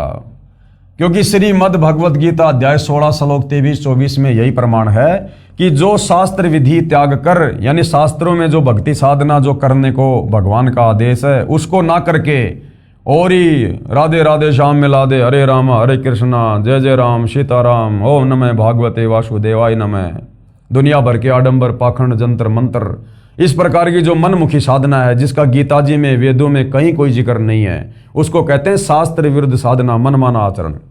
तो गीता अध्याय 16 श्लोक 23 क्या कह रहा है कि जो शास्त्र विधि त्याग कर मनमाना आचरण और पूजा करता है उसे कोई लाभ नहीं होता है। पूर्ण परमात्मा कबीर जी ने 5 वर्ष की लीला में आयु में सन 1403 से ही सर्व शास्त्रों युक्त ज्ञान अपनी अमृतवाणी कबीर वाणी में बताना प्रारंभ किया, 650 साल पहले। परंतु उन अज्ञानी गुरुओं ने, वो संस्कृत में तो ज्ञानी थे लेकिन वो शास्त्रों को नहीं समझ पाए। तत्व ज्ञान के अभाव में संस्कृत के विद्वान होने के बाद भी वो अज्ञानी थे। परंतु उन अज्ञानी गुरुओं ने ये ज्ञान भगत समाज तक नहीं जाने दिया। ना तो हिंदू धर्म के अज्ञानी धर्म गुरुओं ने हिंदू समाज में शास्त्रों का वास्तविक ज्ञान जाने दिया जो कबीर परमात्मा जी बता रहे थे, ना मुसलमान धर्म के अज्ञानी मुल्ला मौलवियों ने, पीरों ने वो वास्तविक ज्ञान जो कुरान शरीफ में, कुरान मजीद में, तौरेत में, जबूर में, इंजिल में, हदीसों में लिखा हुआ था, उस कबीर परमेश्वर के बारे में, उस कबीर अल्लाह के बारे में। सूरत फुरकानी 25 आयत नंबर 52 से 59 में निर्णय ज्ञान है जो हजरत मोहम्मद को जिंदा बाबा के रूप में कबीर अल्लाह मिले थे। मुसलमानों का अल्लाह वास्तव में वो शैतान है, वो काल है जिसने गीता का ज्ञान दिया, वही काल, वही ब्रह्म श्री कुरान शरीफ की आयतों का ज्ञान दे रहा है। ये इस प्रकार से धोखा करता है, ये सबको उलझा के रखता है। तो मुसलमान जिसको अपना अल्लाह कहते हैं वास्तव में वो शैतान है, वो काल है। तो जिंदा बाबा के रूप में कबीर भगवान जैसे धर्मदास जी को मिले, इसी प्रकार हजरत मोहम्मद को भी मिले, उनको शतलोक दिखाया, वास्तविक वो कलमा दिया, वो मंत्र दिया जो आज आप और हमें प्राप्त है। लेकिन उसके बाद काल की जो है वो प्रेरणा से, काल के दबाव में उस कबीर भगवान वाली उस भक्ति को हजरत मोहम्मद ने छोड़ दिया और वही घिसी पिटी कुरान शरीफ वाली भक्ति करने लग गया। तो वो ज्ञान जो जिंदा बाबा के रूप में कबीर भगवान ने दिया था हजरत मोहम्मद को, वो ज्ञान कुरान शरीफ में सूरत फुरकान 25 आयत नंबर 52 से 59 में है। लेकिन उसको ना समझकर तत्व ज्ञान के अभाव में मुसलमान धर्म के धर्म गुरुओं ने भी मुसलमान समाज को भ्रमित किया और उन जो है वो कतेबों के विरुद्ध, कुरान शरीफ, कुरान मजीद के विरुद्ध ही ज्ञान दिया। इसी प्रकार जो ईसाई समाज के धर्मगुरु हैं, जो वर्तमान में सर्व सदग्रंथों से स्पष्ट हो रहा है, इससे सिद्ध है कि कबीर देव यानी कबीर प्रभु तत्वदर्शी संत रूप में स्वयं पूर्ण परमात्मा ही आए थे। तत्वदर्शी संत रूप में यानी कबीर भगवान तत्वदर्शी संत की भूमिका करता है। तो तत्वदर्शी संत रूप में स्वयं कौन आए थे? पूर्ण परमात्मा कबीर ही आए थे। तो आज तत्वदर्शी संत के रूप में कौन आए हुए हैं? स्वयं कबीर परमात्मा ही। क्योंकि सतलोक के बारे में, सृष्टि रचना के बारे में, इस काल के कर्म कुकर्मों के बारे में, शास्त्र अनुकूल साधना के बारे में, 21 ब्रह्मांड में तो किसी को ज्ञान नहीं है। ये काल किसी तक जानकारी जाने नहीं देता। चारों वेदों में केवल उस परमात्मा की जानकारी है लेकिन उसकी प्राप्ति का मंत्र नहीं है। प्राप्ति का मंत्र केवल ओम है, इस काल तक की साधना है। तो कैसे पता चलेगा? कैसे आत्मा सतलोक जाएंगी? कैसे मोक्ष होगा? उसके लिए कबीर भगवान खुद ही सतलोक से चलकर पृथ्वी पर आते हैं। उसके बाद देखिए भाइयों और बहनों, आगे आदरणीय गरीबदास साहिब जी की अमृतवाणी में सृष्टि रचना का प्रमाण। अभी आपने कबीर परमेश्वर जी की वाणी में सृष्टि रचना देखी। अब यही ज्ञान सेम टू सेम कबीर परमेश्वर जी ने 300 साल पहले जिंदा बाबा के रूप में गांव छुडानी, जिला झज्जर, हरियाणा में प्रकट होकर 10 वर्षीय बालक गरीबदास जी को बताया। गरीबदास जी की रुचि को देखकर परमात्मा उसके शरीर से आत्मा निकालकर सतलोक ले गए, सतलोक दिखाया, उसका ज्ञान योग खोला, नीचे के सर्व ब्रह्मांड दिखाए, काल बैठा हुआ दिखाया 21वें ब्रह्मांड में, दुर्गा का लोक दिखाया, ब्रह्मा विष्णु महेश के लोक दिखाए, धर्मराय का लोक दिखाया। उसके बाद उन्हें वापस उनके शरीर में छोड़ा और उसके बाद आदरणीय गरीबदास जी ने 24,000 वाणियों युक्त अमर ग्रंथ सदग्रंथ साहिब को लिखवाया, जिसको 5वां वेद सूक्ष्म वेद कहते हैं। तो सूक्ष्म वेद यानी गरीबदास जी की वाणी में भी सृष्टि रचना का ज्यों का त्यों प्रमाण है। आदि रमणी सदग्रंथ पेज नंबर 690 से 692 में, और क्या लिखा हुआ है देखिएगा। आदि रमणी अदली सारा और जादिन होते धुंधुकारा। यानी जिस समय यहाँ ना कोई 21 ब्रह्मांड था, ना कोई लोक था, अंधकार ही अंधकार था, 21 ब्रह्मांड रूपी कोई सृष्टि नहीं थी, केवल वो अविनाशी लोक था, सतलोक था। सत्य पुरुष की न्या प्रकाशा, उसके बाद उस परमपिता परमेश्वर ने सृष्टि की। हम होते तकत कबीर खवाशा, तो लोग बोले फिर आप कहाँ थे उस समय जब सब कुछ अंधकार ही अंधकार था, कुछ ही नहीं था, तो फिर भाई गरीबदास जी आप कहाँ थे उस समय? तो गरीबदास जी कह रहे हैं हम होते तकत कबीर खवाशा, हम उस समय कबीर परमात्मा के लोक में, अमर लोक में हम उनके नौकर थे, हम उनके तकत के पास में थे, सिंहासन के पास में थे। मन मोहिनी सिरजी माया, सृष्टि रचना के माध्यम से बता रहे हैं संक्षेप में कि मन मोहिनी यानी मन को मोह लेने वाली उस हंस आत्मा का जिसने सबसे पहले काल के साथ जाने के लिए हाथ खड़ा किया, कबीर परमात्मा ने एक सुंदर युवती, एक लड़की बनाई, युवा शरीर बनाया, सुंदर शरीर बनाया, जिसने इस काल का मोह हर लिया और सत्य पुरुष एक ख्याल बनाया। धर्मराज सिरजे दरबानी, धर्मराज की भी परमात्मा ने अंडे से उत्पत्ति की और 64 युग तप सेवा ठानी। और जब इसने 64 युग तप किया, वैसे इसने 3 बार तप किया था क्योंकि यह संक्षेप में सृष्टि रचना की जानकारी दी जा रही है। सबसे पहले सतलोक में इस काल में 70 युग तप किया, जिसके बदले में परमात्मा ने 21 ब्रह्मांड दिए। फिर दोबारा इसने 70 युग तप किया, जिसके बदले में 3 गुण और 5 ये तत्व दिए, सृष्टि रचना की सामग्री दी। चौथी बार इसने 64 युग तप किया, जिसके बदले में फिर हम सभी आत्माएं इसके लोक में आ गई। धर्मराज सिरजे दरबानी 64 युग तप सेवा ठानी और पुरुष पृथ्वी जाकू दीनी, पुरुष यानी कबीर भगवान ने, और ये पृथ्वी यानी ये टुकड़ा 21 ब्रह्मांड का इस काल को दिया। और राज करो देवा आदीनी, और कबीर भगवान ने कहा कि भैया सत का राज करना, इन आत्माओं को दुखी मत करना। तो काल बोला पिताजी सत का राज करूंगा, जो जैसा कर्म करेगा वैसा ही फल दूंगा। सत का राज धर्म राय करही और अपना किया सबे दंड भरही। ब्रह्मांड 21 राज तुम दीन्या, कबीर परमात्मा बोले कि मैंने तेरे को 21 ब्रह्मांड का राज्य दे दिया। मन की इच्छा सब जुग लीन्या, जो तूने इच्छा जाहिर की तेरे को सब कुछ दे दिया है मैंने तेरे तप के बदले में। माया मूल रूप एक छाजा, परमात्मा ने वो माया बनाई, आदि माया दुर्गा, और मोही लिए जिन्हू धर्मराजा, जिसने काल को मोह लिया रजोगुण के प्रभाव से, काल उस पर आकर्षित हो गया, मोहित हो गया। धर्म का मन चंचल चित धारा, दुर्गा के युवा शरीर को, सुंदर शरीर को देखकर धर्म यानी काल का मन चंचल हो गया, यानी काल आपे से बाहर हो गया विषय वासनाओं के अंतर्गत आकर, और मन माया का रूप विचारा, और दुर्गा के ऊपर आसक्त होकर उसके साथ में बदतमीजी यानी बलात् करने का प्रयास किया। चंचल चेरी चपल चिरागा, या के पर से सर बस जा गया, यानी सारा काम बिगाड़ लिया उसके पीछे लग के। धर्मराय किया मन का भागी, विषय वासना संग से जागी, मन के वशीभूत हो गया, कामदेव के वशीभूत हो गया और विषय वासना जागृत हो गई। अब शंका होगी मन में कि भाई सतलोक में तो ये तीनों गुण है ही नहीं, वहाँ तो विषय वासना है ही नहीं, तो धर्मराज के अंदर कैसे आ गई विषय वासना? देखो भाई और बहनों, जो गलती करेगा वो सजा पाएगा। सतलोक में सब कुछ है, आप ये ना सोचो कि सतलोक में कुछ है नहीं, वहाँ सब कुछ है। यहाँ 21 ब्रह्मांड में जो भी कुछ है ये सतलोक से ही आया है। ये सतलोक की पृथ्वी का एक टुकड़ा है, वहाँ पर हर चीज़ नूरी है। इसको श्राप लगने के बाद यहाँ पर आकर ये 5 तत्व में विलीन हो गई, वरना ये जितने भी ये पहाड़ वगैरह हम देख रहे हैं ना, ये सारे वहाँ पर हीरे मोती लाल के हैं, लेकिन यहाँ आते ये 5 तत्व में हो गए। तो सतलोक में सब कुछ है। तो 5 तत्व और 3 गुण ये सतलोक से ही काल को मिले थे, कूर्म के मुकुट से। लेकिन इसने अगर ये आधीनी से मांगता तो ये प्रभाव इसके ऊपर नहीं होता, लेकिन इसने जबरदस्ती की, इसने बेअदबी की, इसने गलती की, कूर्म के मुकुट को जबरदस्ती हिला दिया, और बीज रूप में जो ये 3 गुण रज सत और तम और 5 ये तत्व पृथ्वी अग्नि जल वायु आकाश, ये बीज रूप में सूक्ष्म रूप में थे, जो ये लेकर वहां से भाग लिया। तो इसने गलती करी, सतलोक के विधान को तोड़ा इसने, जिस कारण से ये गुण इसके ऊपर हावी हो गए, इसके ऊपर हावी हो गए।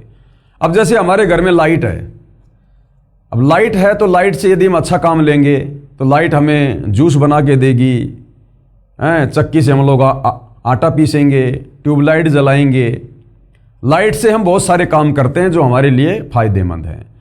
अब उस बिजली के तार को यदि कोई हाथ लगा के बैठ जाएगा तो क्या होगा? वही लाइट जो हमें फायदा पहुंचा रही है वो जान से मार देगी, उठा के पटक देगी। तो इसी प्रकार सतलोक में हर वस्तु है, जो जैसा उपयोग करेगा, जो जैसी गलती करेगा, मालिक के विधान अनुसार वो वैसी सजा पाएगा। तो इस काल ने, धर्मराय ने बेअदबी की अपने बड़े भाई कूरम के साथ में। कूरम ने कहा था भाई एक बार रुक जा, मैं पिताजी से आज्ञा ले लेता हूँ, फिर दे दूंगा तेरे को, अगर गुरुजी बोल देंगे तो, अगर हमारे कबीर भगवान बोल देंगे तो। इसने धैर्य धारण नहीं किया। कूरम जब ध्यान लगाने लगा तो इसने मुकुट पकड़ के हिला दिया और लेके भाग लिया सामग्री, जिस कारण से ये गुण इसके ऊपर हावी हो गए। अन्यथा सतलोक में रजोगुण का, सतोगुण का, तमोगुण का किसी के ऊपर कोई प्रभाव नहीं है। इसका एक उदाहरण दिया परमात्मा ने बहुत बढ़िया, कैसे नहीं है। जैसे हमारे घर में कोई 3 साल का बच्चा है, 4 साल या 5 साल तक का बच्चा है, तो 5 साल तक के बच्चे में रजोगुण बिल्कुल भी नहीं होता, रत्ती भर भी, चाकर भी नहीं हो सकता। वो बच्चा अपनी माँ के साथ में नंगा नहाता है, उसकी माँ भी उसके साथ में बाथरूम में नहाती है। 3, 4, 5 साल तक की बेटी को बाप बाथरूम में नंगी करके जो है वो नहलाता है, लेकिन उस बेटी के मन में रजोगुण की जो है छटांग भी नहीं होती है, ना उस बेटे में होती। ऐसे ही सतलोक में हम इन तीनों गुणों के जो प्रभाव हैं इनसे दूर रहते हैं। वहां शौपन में भी ये तीनों गुण हमारे ऊपर हावी नहीं है। धर्मराय किया मन का भागी और विषय वासना संग से जागी।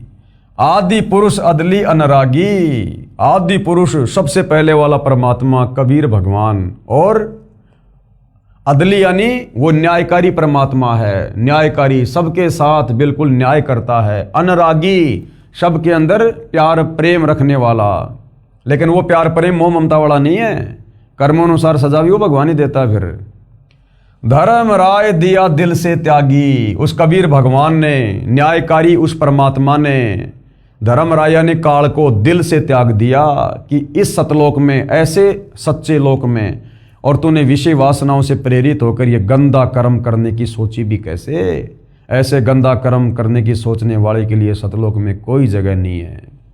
तो धर्मराय दिया दिल से त्यागी। परमात्मा ने धर्मराय को, काल को दिल से त्याग दिया कि अब तू सतलोक में रहने योग्य नहीं है। पुरुष लोक से दिया ढहाई। पुरुष लोक यानी सतलोक से काल को नीचे ढहा दिया, यानी नीचे भेज दिया। जैसे कहते ना कि तूने दीवार को ढा दिया, यानी दीवार को नीचे गिरा दिया। तो सतलोक से 21 ब्रह्मांड सहित हम सभी आत्माओं को दुर्गा में प्रवेश करके सूक्ष्म रूप में दुर्गा और काल सहित परमात्मा ने 16 संकोच की दूरी पर भेज दिया। आगम दीप चली आए भाई। और आगे जो दीप था एक सहजदास का, क्योंकि परमात्मा के 16 पुत्र हैं सतलोक में, सब अलग अलग जगह पे रहते हैं, अलग अलग द्वीप में। तो जब ये 21 ब्रह्मांड जा रहे थे तो उधर एक सहजदास का लोक आया। तो काल ने सोचा कि भैया हो सकता है परमात्मा माफ कर दें, सहजदास के माध्यम से मैं कुछ प्रार्थना करूं। तो जब काल जा रहा था अपने 21 ब्रह्मांड सहित, तो वहां पर सहजदास का लोक आया। सहजदास जिस दीप रहता, सहजदास जिस लोक में रहता था, कारण कौन कौन कुलपन था।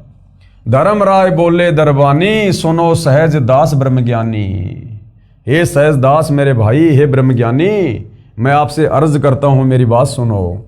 64 युग हम सेवा कीनी। मैंने सतलोक में 64 युग तक मैंने तप किया, जिसके बदले में पुरुष ये पृथ्वी हमको दीनी। 21 ब्रह्मांड मेरे को दिए हैं पिताजी ने। चंचल रूप भया मन मोरा। लेकिन इस दुर्गा को देखकर, इस आदि माया को देखकर मैं आपे से बाहर हो गया, विषय वासनाओं में आ गया। मोहिनी मन मोहिनी ठगिया भोरा। और मेरे को इसने ठग लिया, इसके रूप ने। मैं गलती कर बैठा। सत्य पुरुष के ना मन भाए। उस गंदे कर्म के चलते मैं पिताजी के मन को नहीं भाया, पिताजी नाराज हो गए और पुरुष लोक से हम चली आए और सतलोक से मेरे को निकाल दिया गया है। अगर दीप सुनत बड़बागी, सहजदास मेटो मन पागी। ये सहजदास तुम पिताजी से प्रार्थना करो, अगर मेरे को यहाँ पर रहने की इजाजत मिल जाए तो। बोले सहजदास दिलदानी। सहजदास क्या बोला? हम तो चाकर सत सहदानी। हम तो कबीर भगवान के नौकर हैं, उनके चाकर हैं भाई। सत्य पुरुष से अर्ज गुजारूं, मैं तो तेरी प्रार्थना कर सकता हूं पिताजी से, सत्य पुरुष से, कबीर भगवान से, जब तुम्हारा विमान उतारूं, उसके बाद मैं तेरा विमान उतारूंगा। ये शिक्षा है हम भगत भाई बहनों के लिए। कोई भी भगत हमें भ्रमित करे, कुछ भी करे, अटपट सुनाए, कोई भी आदेश दे हमें गुरु जी की आड़ में, कुछ भी कहे, कोई भी हो, गुरु के निकट रहने वाला या गुरु से दूर रहने वाला, हमने अपने गुरु से पूछ कर ही कार्य करना है। गुरु के आदेश में रहकर ही चलना, वचन में रह के चलना हमने, सत्संग रूपी आदेश में, या जब तक गुरु धरती पर है। और यदि वो आदेश आपको किसी सत्संग में नहीं मिल रहा है तो फिर अपने गुरु जी से पूछो, उनसे आज्ञा लो। उसके बाद तो सहजदास क्या बोला, पहले मैं पिताजी से आज्ञा लूंगा भाई, जब तुम्हारा विमान उतारूं। सहजदास को किया पियाना, सहजदास ने वहां से प्रस्थान किया और सत्यलोक लिया परवाना और सत्यलोक में चला गया। वहां पर सत्य पुरुष साहिब सर्वंगी, अविगत अदली अचल अभंगी, वहां जाकर परमात्मा की महिमा करने लगा। जैसे हम भगत भाई बहन लाइव शुरू करने से पहले परमेश्वर का जयकारा लगाते हैं, उनकी महिमा करते हैं ना। क्यों करते हैं? परमेश्वर को प्रसन्न करने के लिए। तो सहजदास ने जाकर पहले तो परमात्मा की महिमा की बहुत ज्यादा। सत्य पुरुष यानी हे सारी सृष्टि के मालिक, साहिब ये परमेश्वर, सर्वंगी सब जगह व्याप्त, अविगत अदली और अचल अभंगी, धर्मराय तुम्हारा दरबानी, अगर दीप चली आए प्राणी। एक धर्मराय नाम का तुम्हारा नौकर है परमात्मा, वो मेरे दीप में आया है। कौन हुक्म करी अर्ज आवाजा, हे परमात्मा आपकी क्या आज्ञा है, कहां पठाओ उस धर्मराजा।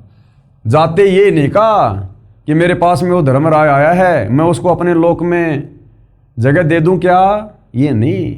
हे परमेश्वर आपकी क्या आज्ञा है, आपका एक नौकर आया है, आपकी क्या आज्ञा है। यानी बोलने का भी एक तरीका। ये नहीं कहा कि क्या मैं उसको रख लूं क्या पिताजी, नहीं। इसका मतलब तू तो सोच के आया पूरी। ये परमेश्वर आपकी क्या आज्ञा है, आपका एक नौकर आया है, वहां रहने की इजाजत मांग रहा है, आपकी क्या आज्ञा है दाता, जैसा आप कहोगे वैसा ही मैं करूंगा। तो परमात्मा क्या बोले, बही आवाज अदली एक साचा। उस कबीर परमेश्वर ने आकाशवाणी की और क्या कहा, विषय लोक जा तीन्यू बाचा। विषय लोक यानी गंदे लोक में, विषय वासनाओं के लोक में, उसको वहीं जाने दे। तीनों वाचा, तीन वचन से कह रहा हूं, मन कर्म वचन से। उसको बिल्कुल भी मत रोकना, उसको जाने दे विषय वासनाओं के जाल में, क्योंकि कुबद उसी के मन में आई थी ना, तो भोगने दे उसे। सहज विमान चले अधिकाई। सहजदास ने इतनी बात सुनकर तुरंत वापस रफ्तार पकड़ ली, ज्यादा वाद विवाद नहीं किया कि परमात्मा दया कर दो, ना ना ना, बस आदेश हो गया तो हो गया, निकल ले। और छिन में अगर दीप चली आई, और तुरंत क्षण भर में और अपने लोक में वापस आ गया। यानी गुरु भाई और बहनों, पहली बात तो हमने गुरु के सामने ऐसी कोई बात बोलनी नहीं चाहिए, बिल्कुल भी अपने मुंह को बंद रखना चाहिए, क्योंकि सारी शंका गुरु जी के ज्ञान में, गुरु जी के सत्संग में समाप्त हो जाती है। केवल भक्ति करना शेष हो जाता है। मन में शंका उठ रही है, उठने दो, सत्संग सुनते रहो, उससे परमात्मा दया कर देंगे, आ जाएगी सामने सारी चीजें। वो अंतर्यामी है, सब जानता है किसको क्या कांटा चुभ रहा है, समय आने पर आपको दवा दे देगा। तो गुरु के सामने बिल्कुल भी वचन नहीं बोलना चाहिए। गुरु के सन्मुख वचन ना कहिए, सो शिष्य रहनी गहनी सुख लइए।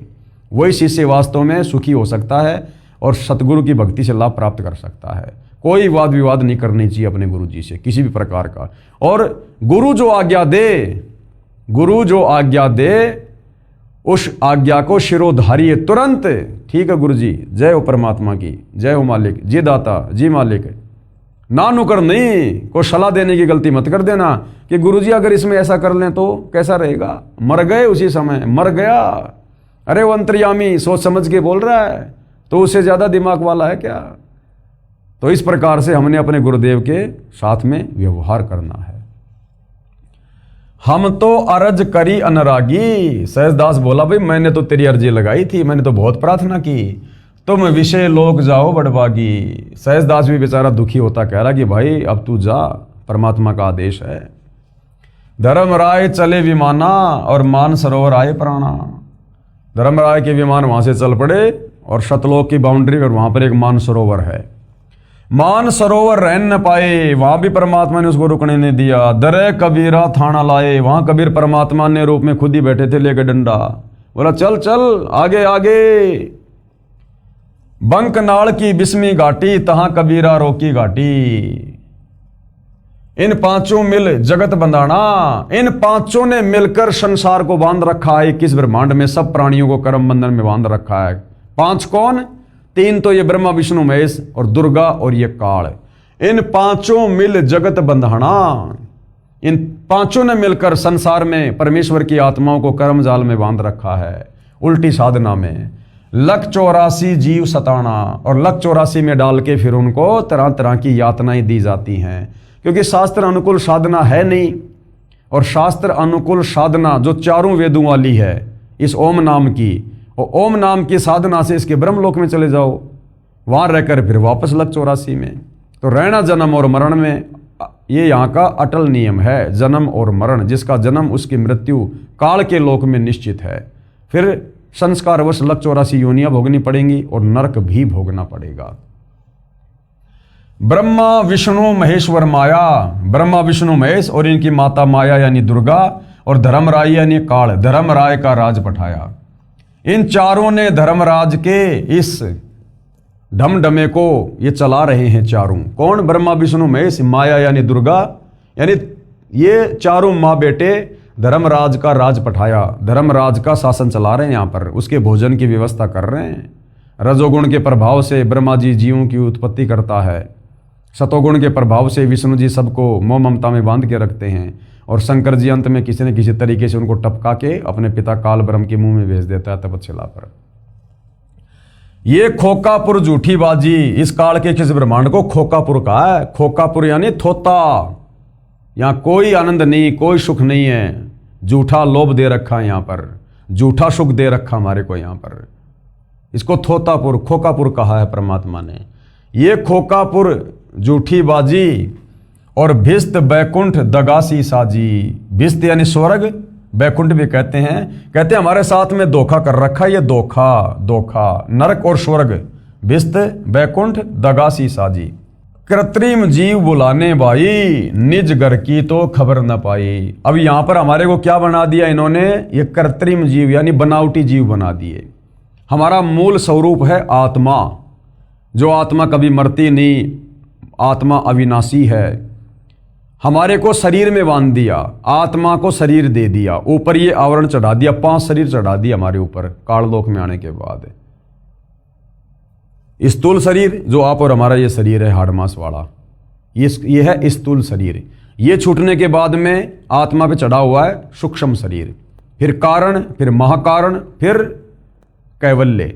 तो आत्मा के ऊपर 5 आवरण, 5 शरीर इस काल ने चढ़ा रखे हैं। इसलिए आत्मा को क्या कहा है? कृत्रिम जीव, बनावटी जीव। कृत्रिम जीव बुलाने भाई, निज घर की तो खबर ना पाई, और हमें सतलोक की तो खबर ही बुला दी। हमारी मेमोरी डिलीट कर दी, हम कहाँ से आए थे, कहाँ रहा करते थे, हमारे को सतलोक का रास्ता ही बुला दिया, खोज खबरी नहीं है यहाँ। 1.25 लाख उपजे नित हंसा, यानी ये दुर्गा रोजाना 1.25 लाख जीवों की उत्पत्ति करती है, और 1 लाख विन से नित अंसा, और 1 लाख रोजाना ये काल तपस्या पर भून भून के खाता है। 1 लाख जीव तो काल रोजाना तपस्या पर भून भून के खाता है, और 1.25 लाख ये दुर्गा रोजाना उत्पन्न करती है। अब काल यदि 1 लाख खाता है तो दुर्गा फिर ये 25% एक्स्ट्रा यानी 1.25 लाख क्यों रोजाना उत्पन्न करती है मानव शरीर? कारण क्या है कि ये मनुष्य शरीर छूटने के बाद, जैसे 1 लाख मनुष्य शरीर छूट गए और काल की तपस्या पर गए, अब वो जो 1 लाख हैं भाई और बहनों, उन्होंने मनुष्य जन्म में जैसे भी भक्ति की, साधना की, अच्छे बुरे कर्म किए, उस आधार से जरूरी नहीं कि वापस उनको मनुष्य जन्म में मिलेगा। किसी को तो मनुष्य जन्म मिल गया, और बाकी अपने उन कर्मों के अनुसार पाप और पुण्य के आधार से कोई नरक में गया, कोई स्वर्ग में गया, कोई 184 में गया। तो जो आत्माएं 184 में चली गई, उनकी पूर्ति करने के लिए दुर्गा ने 25% एक्स्ट्रा मनुष्य जन्म देने पड़ते हैं, ताकि काल की खुराक बराबर बनी रहे, इंसानों की कोई वो कमी ना रहे। जिस कारण काल 1 लाख खाता है और दुर्गा 25% एक्स्ट्रा जो है ये पैदा करती है। सवा लाख उपजे नित हंसा और 1 लाख विनसे नित अंसा। और ये उपती खपती और परले फेरी, हर्ष शोग जोरा जमजेरी।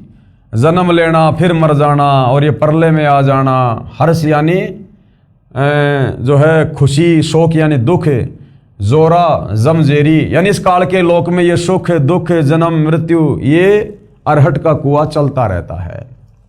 पांचों तत्व हैं परले माही। पांचों तत्व पृथ्वी अग्नि जल वायु आकाश, परमात्मा कहते हैं ये उत्पत्ति और ये परलय में है, ये भी नष्ट होते हैं।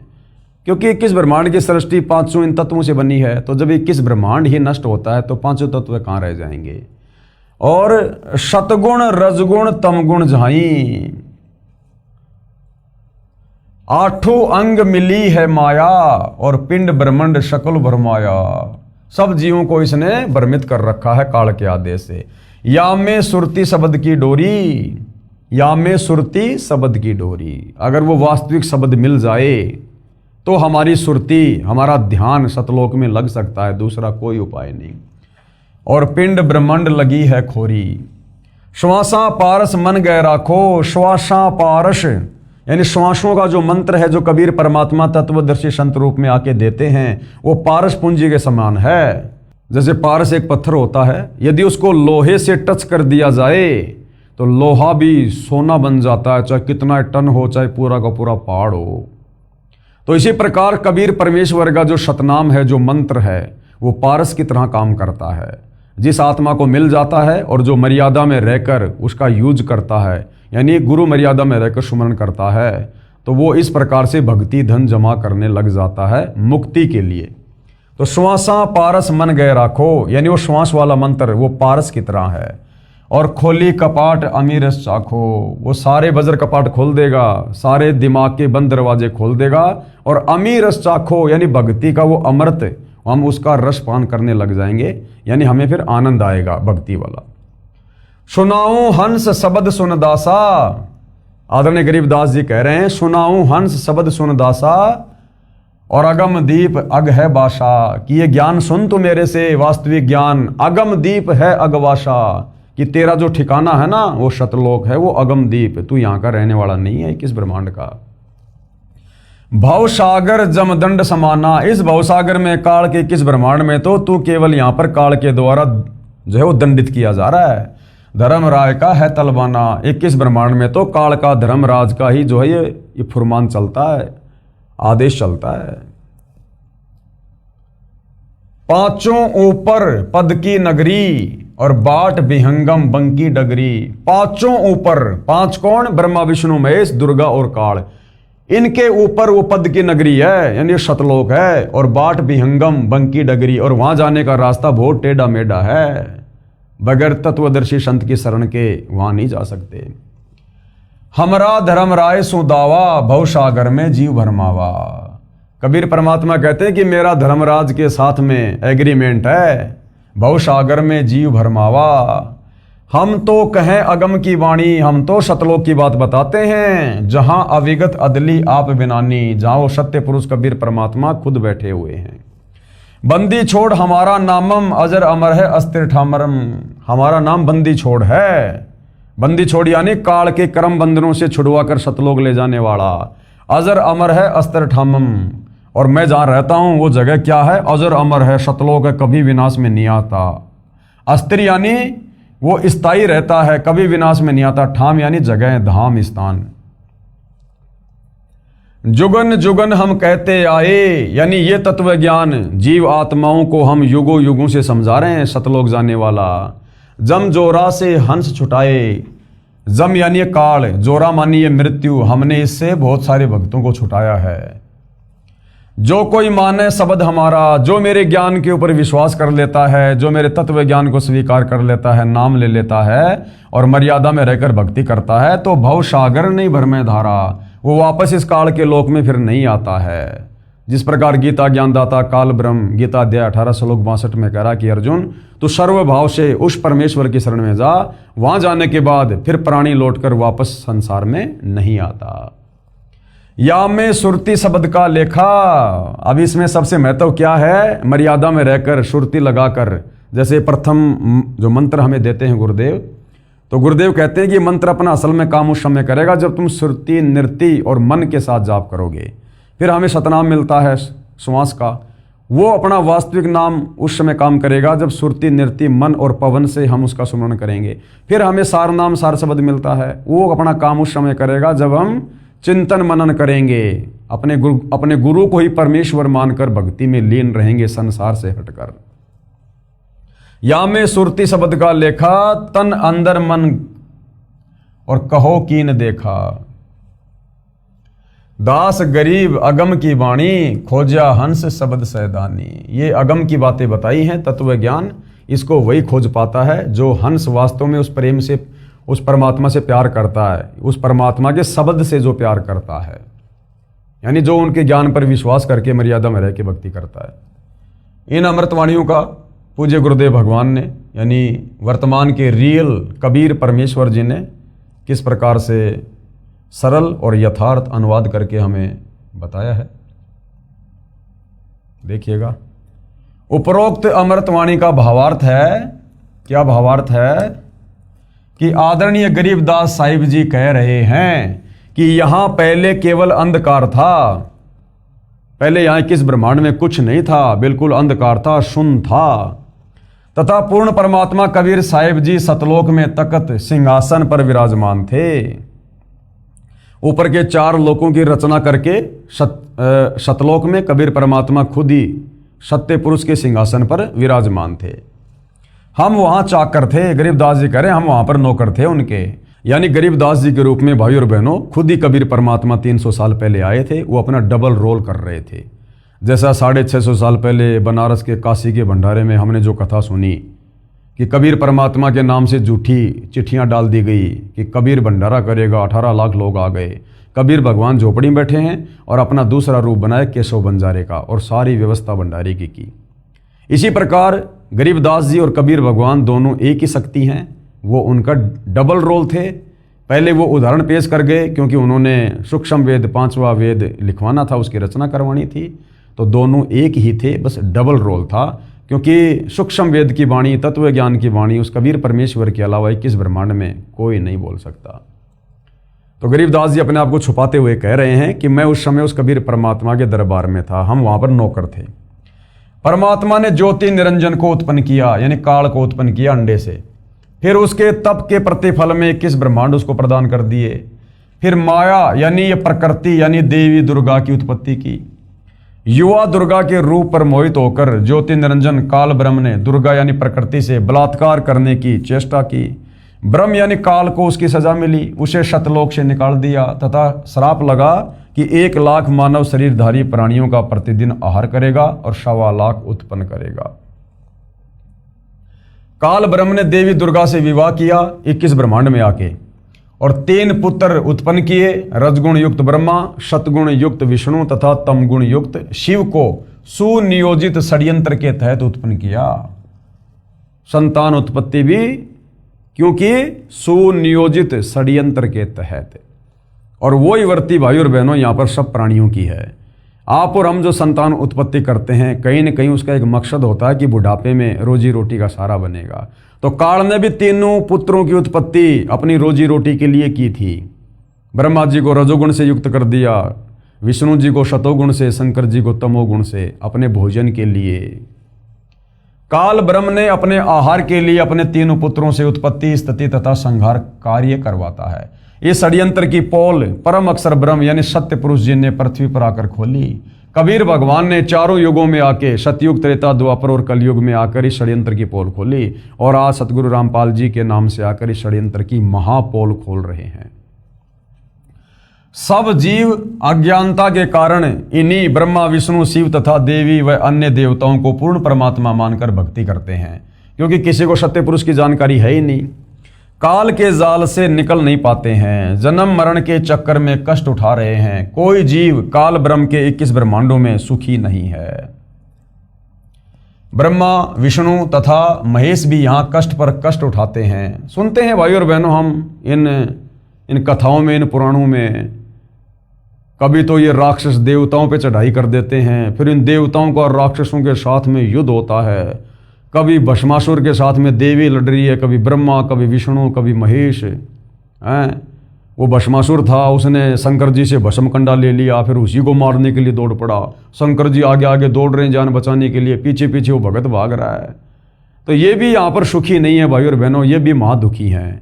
फिर ये नीचे जो अवतार धारण करके आते हैं, जैसे नारद ने विष्णु जी को श्राप दे दिया, जिनको हम भगवान कहते हैं। अरे भगवान पे कोई श्राप लगता है क्या?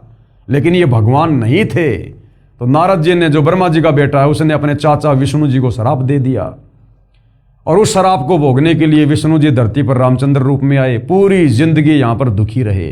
14 साल का वनवास, औरत को रावण उठा ले गया, सेना इकट्ठी करके रावण को मार के अपनी स्त्री वापस लाया। वापस लाने के बाद में सीता जी को जंगल में निकाल दिया। खुद कहाँ बैठा है, बाल बच्चे कहाँ है, वो आदमी कभी सुखी हो सकता है? अंत में दुखी होकर सरयू नदी में आत्महत्या करनी पड़ी, जिसको लोग जल समाधि कहते हैं। ऐसे श्री कृष्ण जी आए हैं, जन्म लेते ही मामा उसका दुश्मन हो गया। थोड़ा सा बड़ा हुआ तो कभी पूतना मारने आ रही है, कभी काल्यावन, कभी जरासिंध, कभी शिशुपाल, कभी चाणोर, कभी केसी। बेचारा दुखी रहा। फिर महाभारत का युद्ध हो गया, 56 करोड़ यादव मर गए, श्री कृष्ण जी का खानदान नष्ट हो गया। अंत में उसके पैर में बालिया नाम के शिकारी ने, जो त्रेता युग में जो बाली वाली आत्मा थी, राम ने उसको धोखे से मारा था, द्वापर में उसका बदला देना पड़ा। उस बाली वाली आत्मा ने द्वापर में बालिया बनकर श्री कृष्ण जी के पैर में जहरीला तीर मारा, तड़प तड़प के मरा। तो ये देवता गण भी, ये ब्रह्मा विष्णु महेश भी काल के लोक में सुखी नहीं हैं। ब्रह्मा विष्णु महेश भी यहाँ कष्ट पर कष्ट उठाते हैं। इसी पुस्तक के पेज नंबर 43 पर लगी श्री देवी पुराण के प्रथम स्कंद के अध्याय 4 की फोटोकॉपी में श्री विष्णु जी ने ब्रह्मा जी से कहा कि मैं सदा तप करने में लगा रहता हूँ। तप से सिद्धि शक्ति प्राप्त करके, यानी बैटरी चार्ज करके, फिर राक्षसों से युद्ध करता रहता हूँ। जनता को दुख देने वाले दानुओं को मारता हूँ, यानी उनके विकराल शरीरों को शांत करता हूँ। कभी सौभाग्य से समय मिला तो लक्ष्मी के साथ सुखपूर्वक समय व्यतीत करता हूँ, नहीं तो तप करके इन देवताओं के साथ युद्ध ही करता रहता हूँ।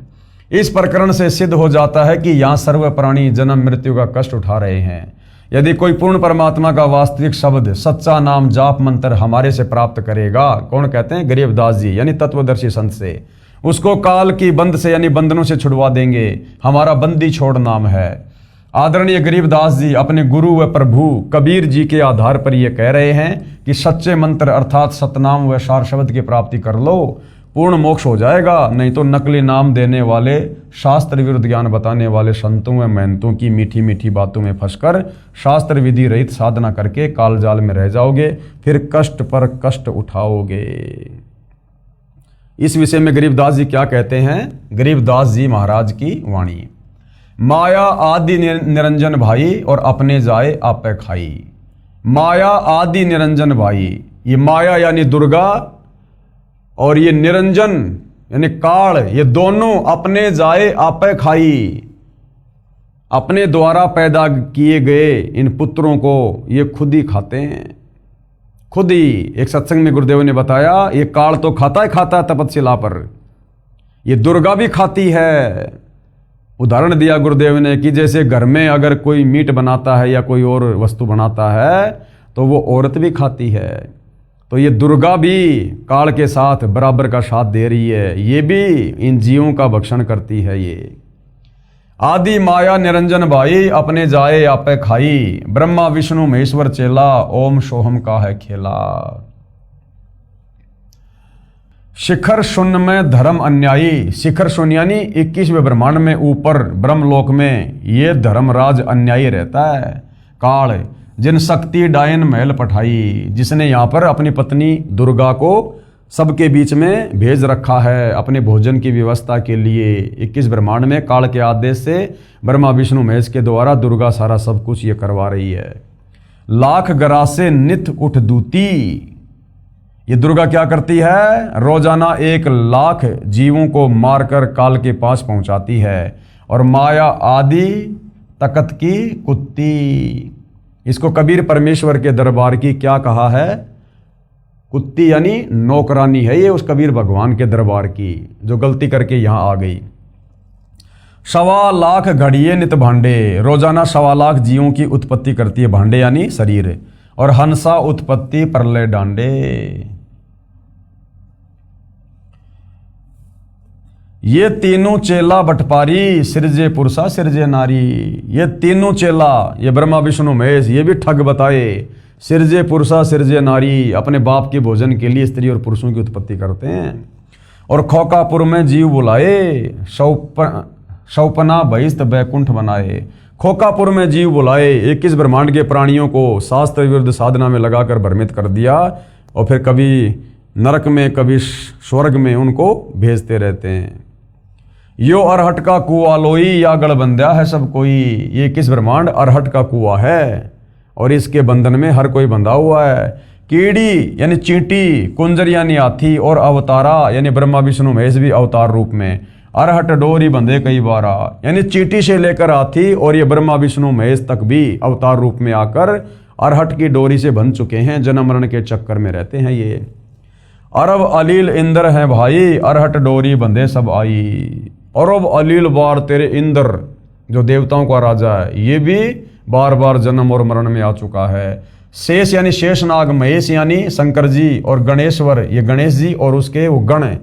ताही अरहट डोरी बंधे सब आही, यानी 21 ब्रह्मांड में कोई नहीं बचा है। जितने भी गण हैं, जितने भी देवता हैं, ब्रह्मा विष्णु महेश हैं, देवताओं का राजा इंद्र है, 33 करोड़ देव हैं, 9 नाथ 84 सिद्ध हैं, जितने भी हैं सब यहाँ पर जन्म और मरण में है, अरहट की डोरी से बंधे हुए हैं। शुक्रादिक और ब्रह्मादिक देवा, शुक्रादिक यानी सुखदेव जैसे ऋषि, और ब्रह्मादिक यानी ब्रह्मा विष्णु महेश। अरहट डोरी बंधे सब खेवा, कोटिक करता फिरता देखा, अरहट डोरी कहूँ सुन लेखा। चतुर्भुजी भगवान कहावे, ये ब्रह्मा विष्णु महेश 4 भुजा के भगवान हैं। अरहट डोर बंधे सब आवे, ये भी काल की अरहट की डोरी के जन्म और मरण के चक्कर में हैं। यो है खोकापुर का कुआ, ये 21 ब्रह्मांड क्या है? ये कुआ है, कुआ खोकापुर। और या में पड़ा सो निश्चय मुआ, और इसमें जो कोई सतलोक से गलती करके नीचे गिरेगा वो अवश्य जन्म और मरण में आएगा। या फिर ये पृथ्वी जो लोक है ये 21 ब्रह्मांड में कुआ है, यहाँ जो आएगा वो जन्म और मरण में रहेगा। तो भाइयों और बहनों, अब आगे इन सभी वाणियों का पूज्य गुरुदेव भगवान ने सरलार्थ किया है। चूँकि वीडियो ज़्यादा लंबा हो जाएगा, विषय बहुत ही गहरा और गहन है, धीरे धीरे हम इसको समझेंगे तभी हमारे को ये सदियों से वर्षों से उलझा हुआ आध्यात्मिक ज्ञान धीरे धीरे समझ में आएगा। तो जनता की अदालत में जो मामला चला हुआ है, श्री कृष्ण जी के वकील हिंदू धर्मगुरु और कबीर जी के वकील सतगुरु रामपाल जी, मुद्दा है कबीर बड़ा या कृष्ण।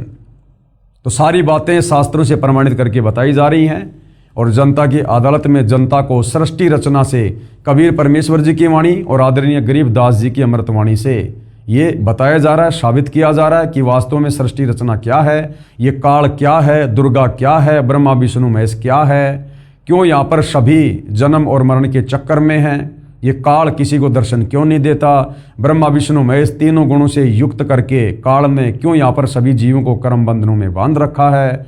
ये सारी बातें आप और हमें अब युगों युगों बाद, सदियों बाद परमेश्वर रामपाल जी के कर कमल से लिखित पुस्तकों के माध्यम से, उनके मुख कमल से उच्चारित प्रवचनों के माध्यम से सुनने को मिल रही हैं। तो भाई और बहनों, ये अमृत ज्ञान है, इसका अमृतपान हमने अवश्य करना चाहिए और अपनी आत्मा का कल्याण उनसे उपदेश लेकर अवश्य करवाना चाहिए। ये मौका बार बार नहीं मिलेगा। तो जनता की अदालत में ये मुकदमा कबीर बड़ा या कृष्ण इसी प्रकार से जारी रहेगा जब तक हिंदू समाज के श्रद्धालु अपने सर्व पवित्र धर्म ग्रंथों में आंखों सच्चाई देखकर सत्य से परिचित ना हो जाएं। तो भाई और बहनों, आज की वीडियो में केवल इतना ही। कल फिर परमेश्वर की सेवा में हाजिर होंगे। तब तक पूज्य गुरुदेव भगवान हम सबको आज्ञा दें, आशीर्वाद दें, सद्बुद्धि दें, मार्गदर्शन करें। बंदी छोड़ सतगुरु रामपाल जी परमेश्वर जी की जय हो।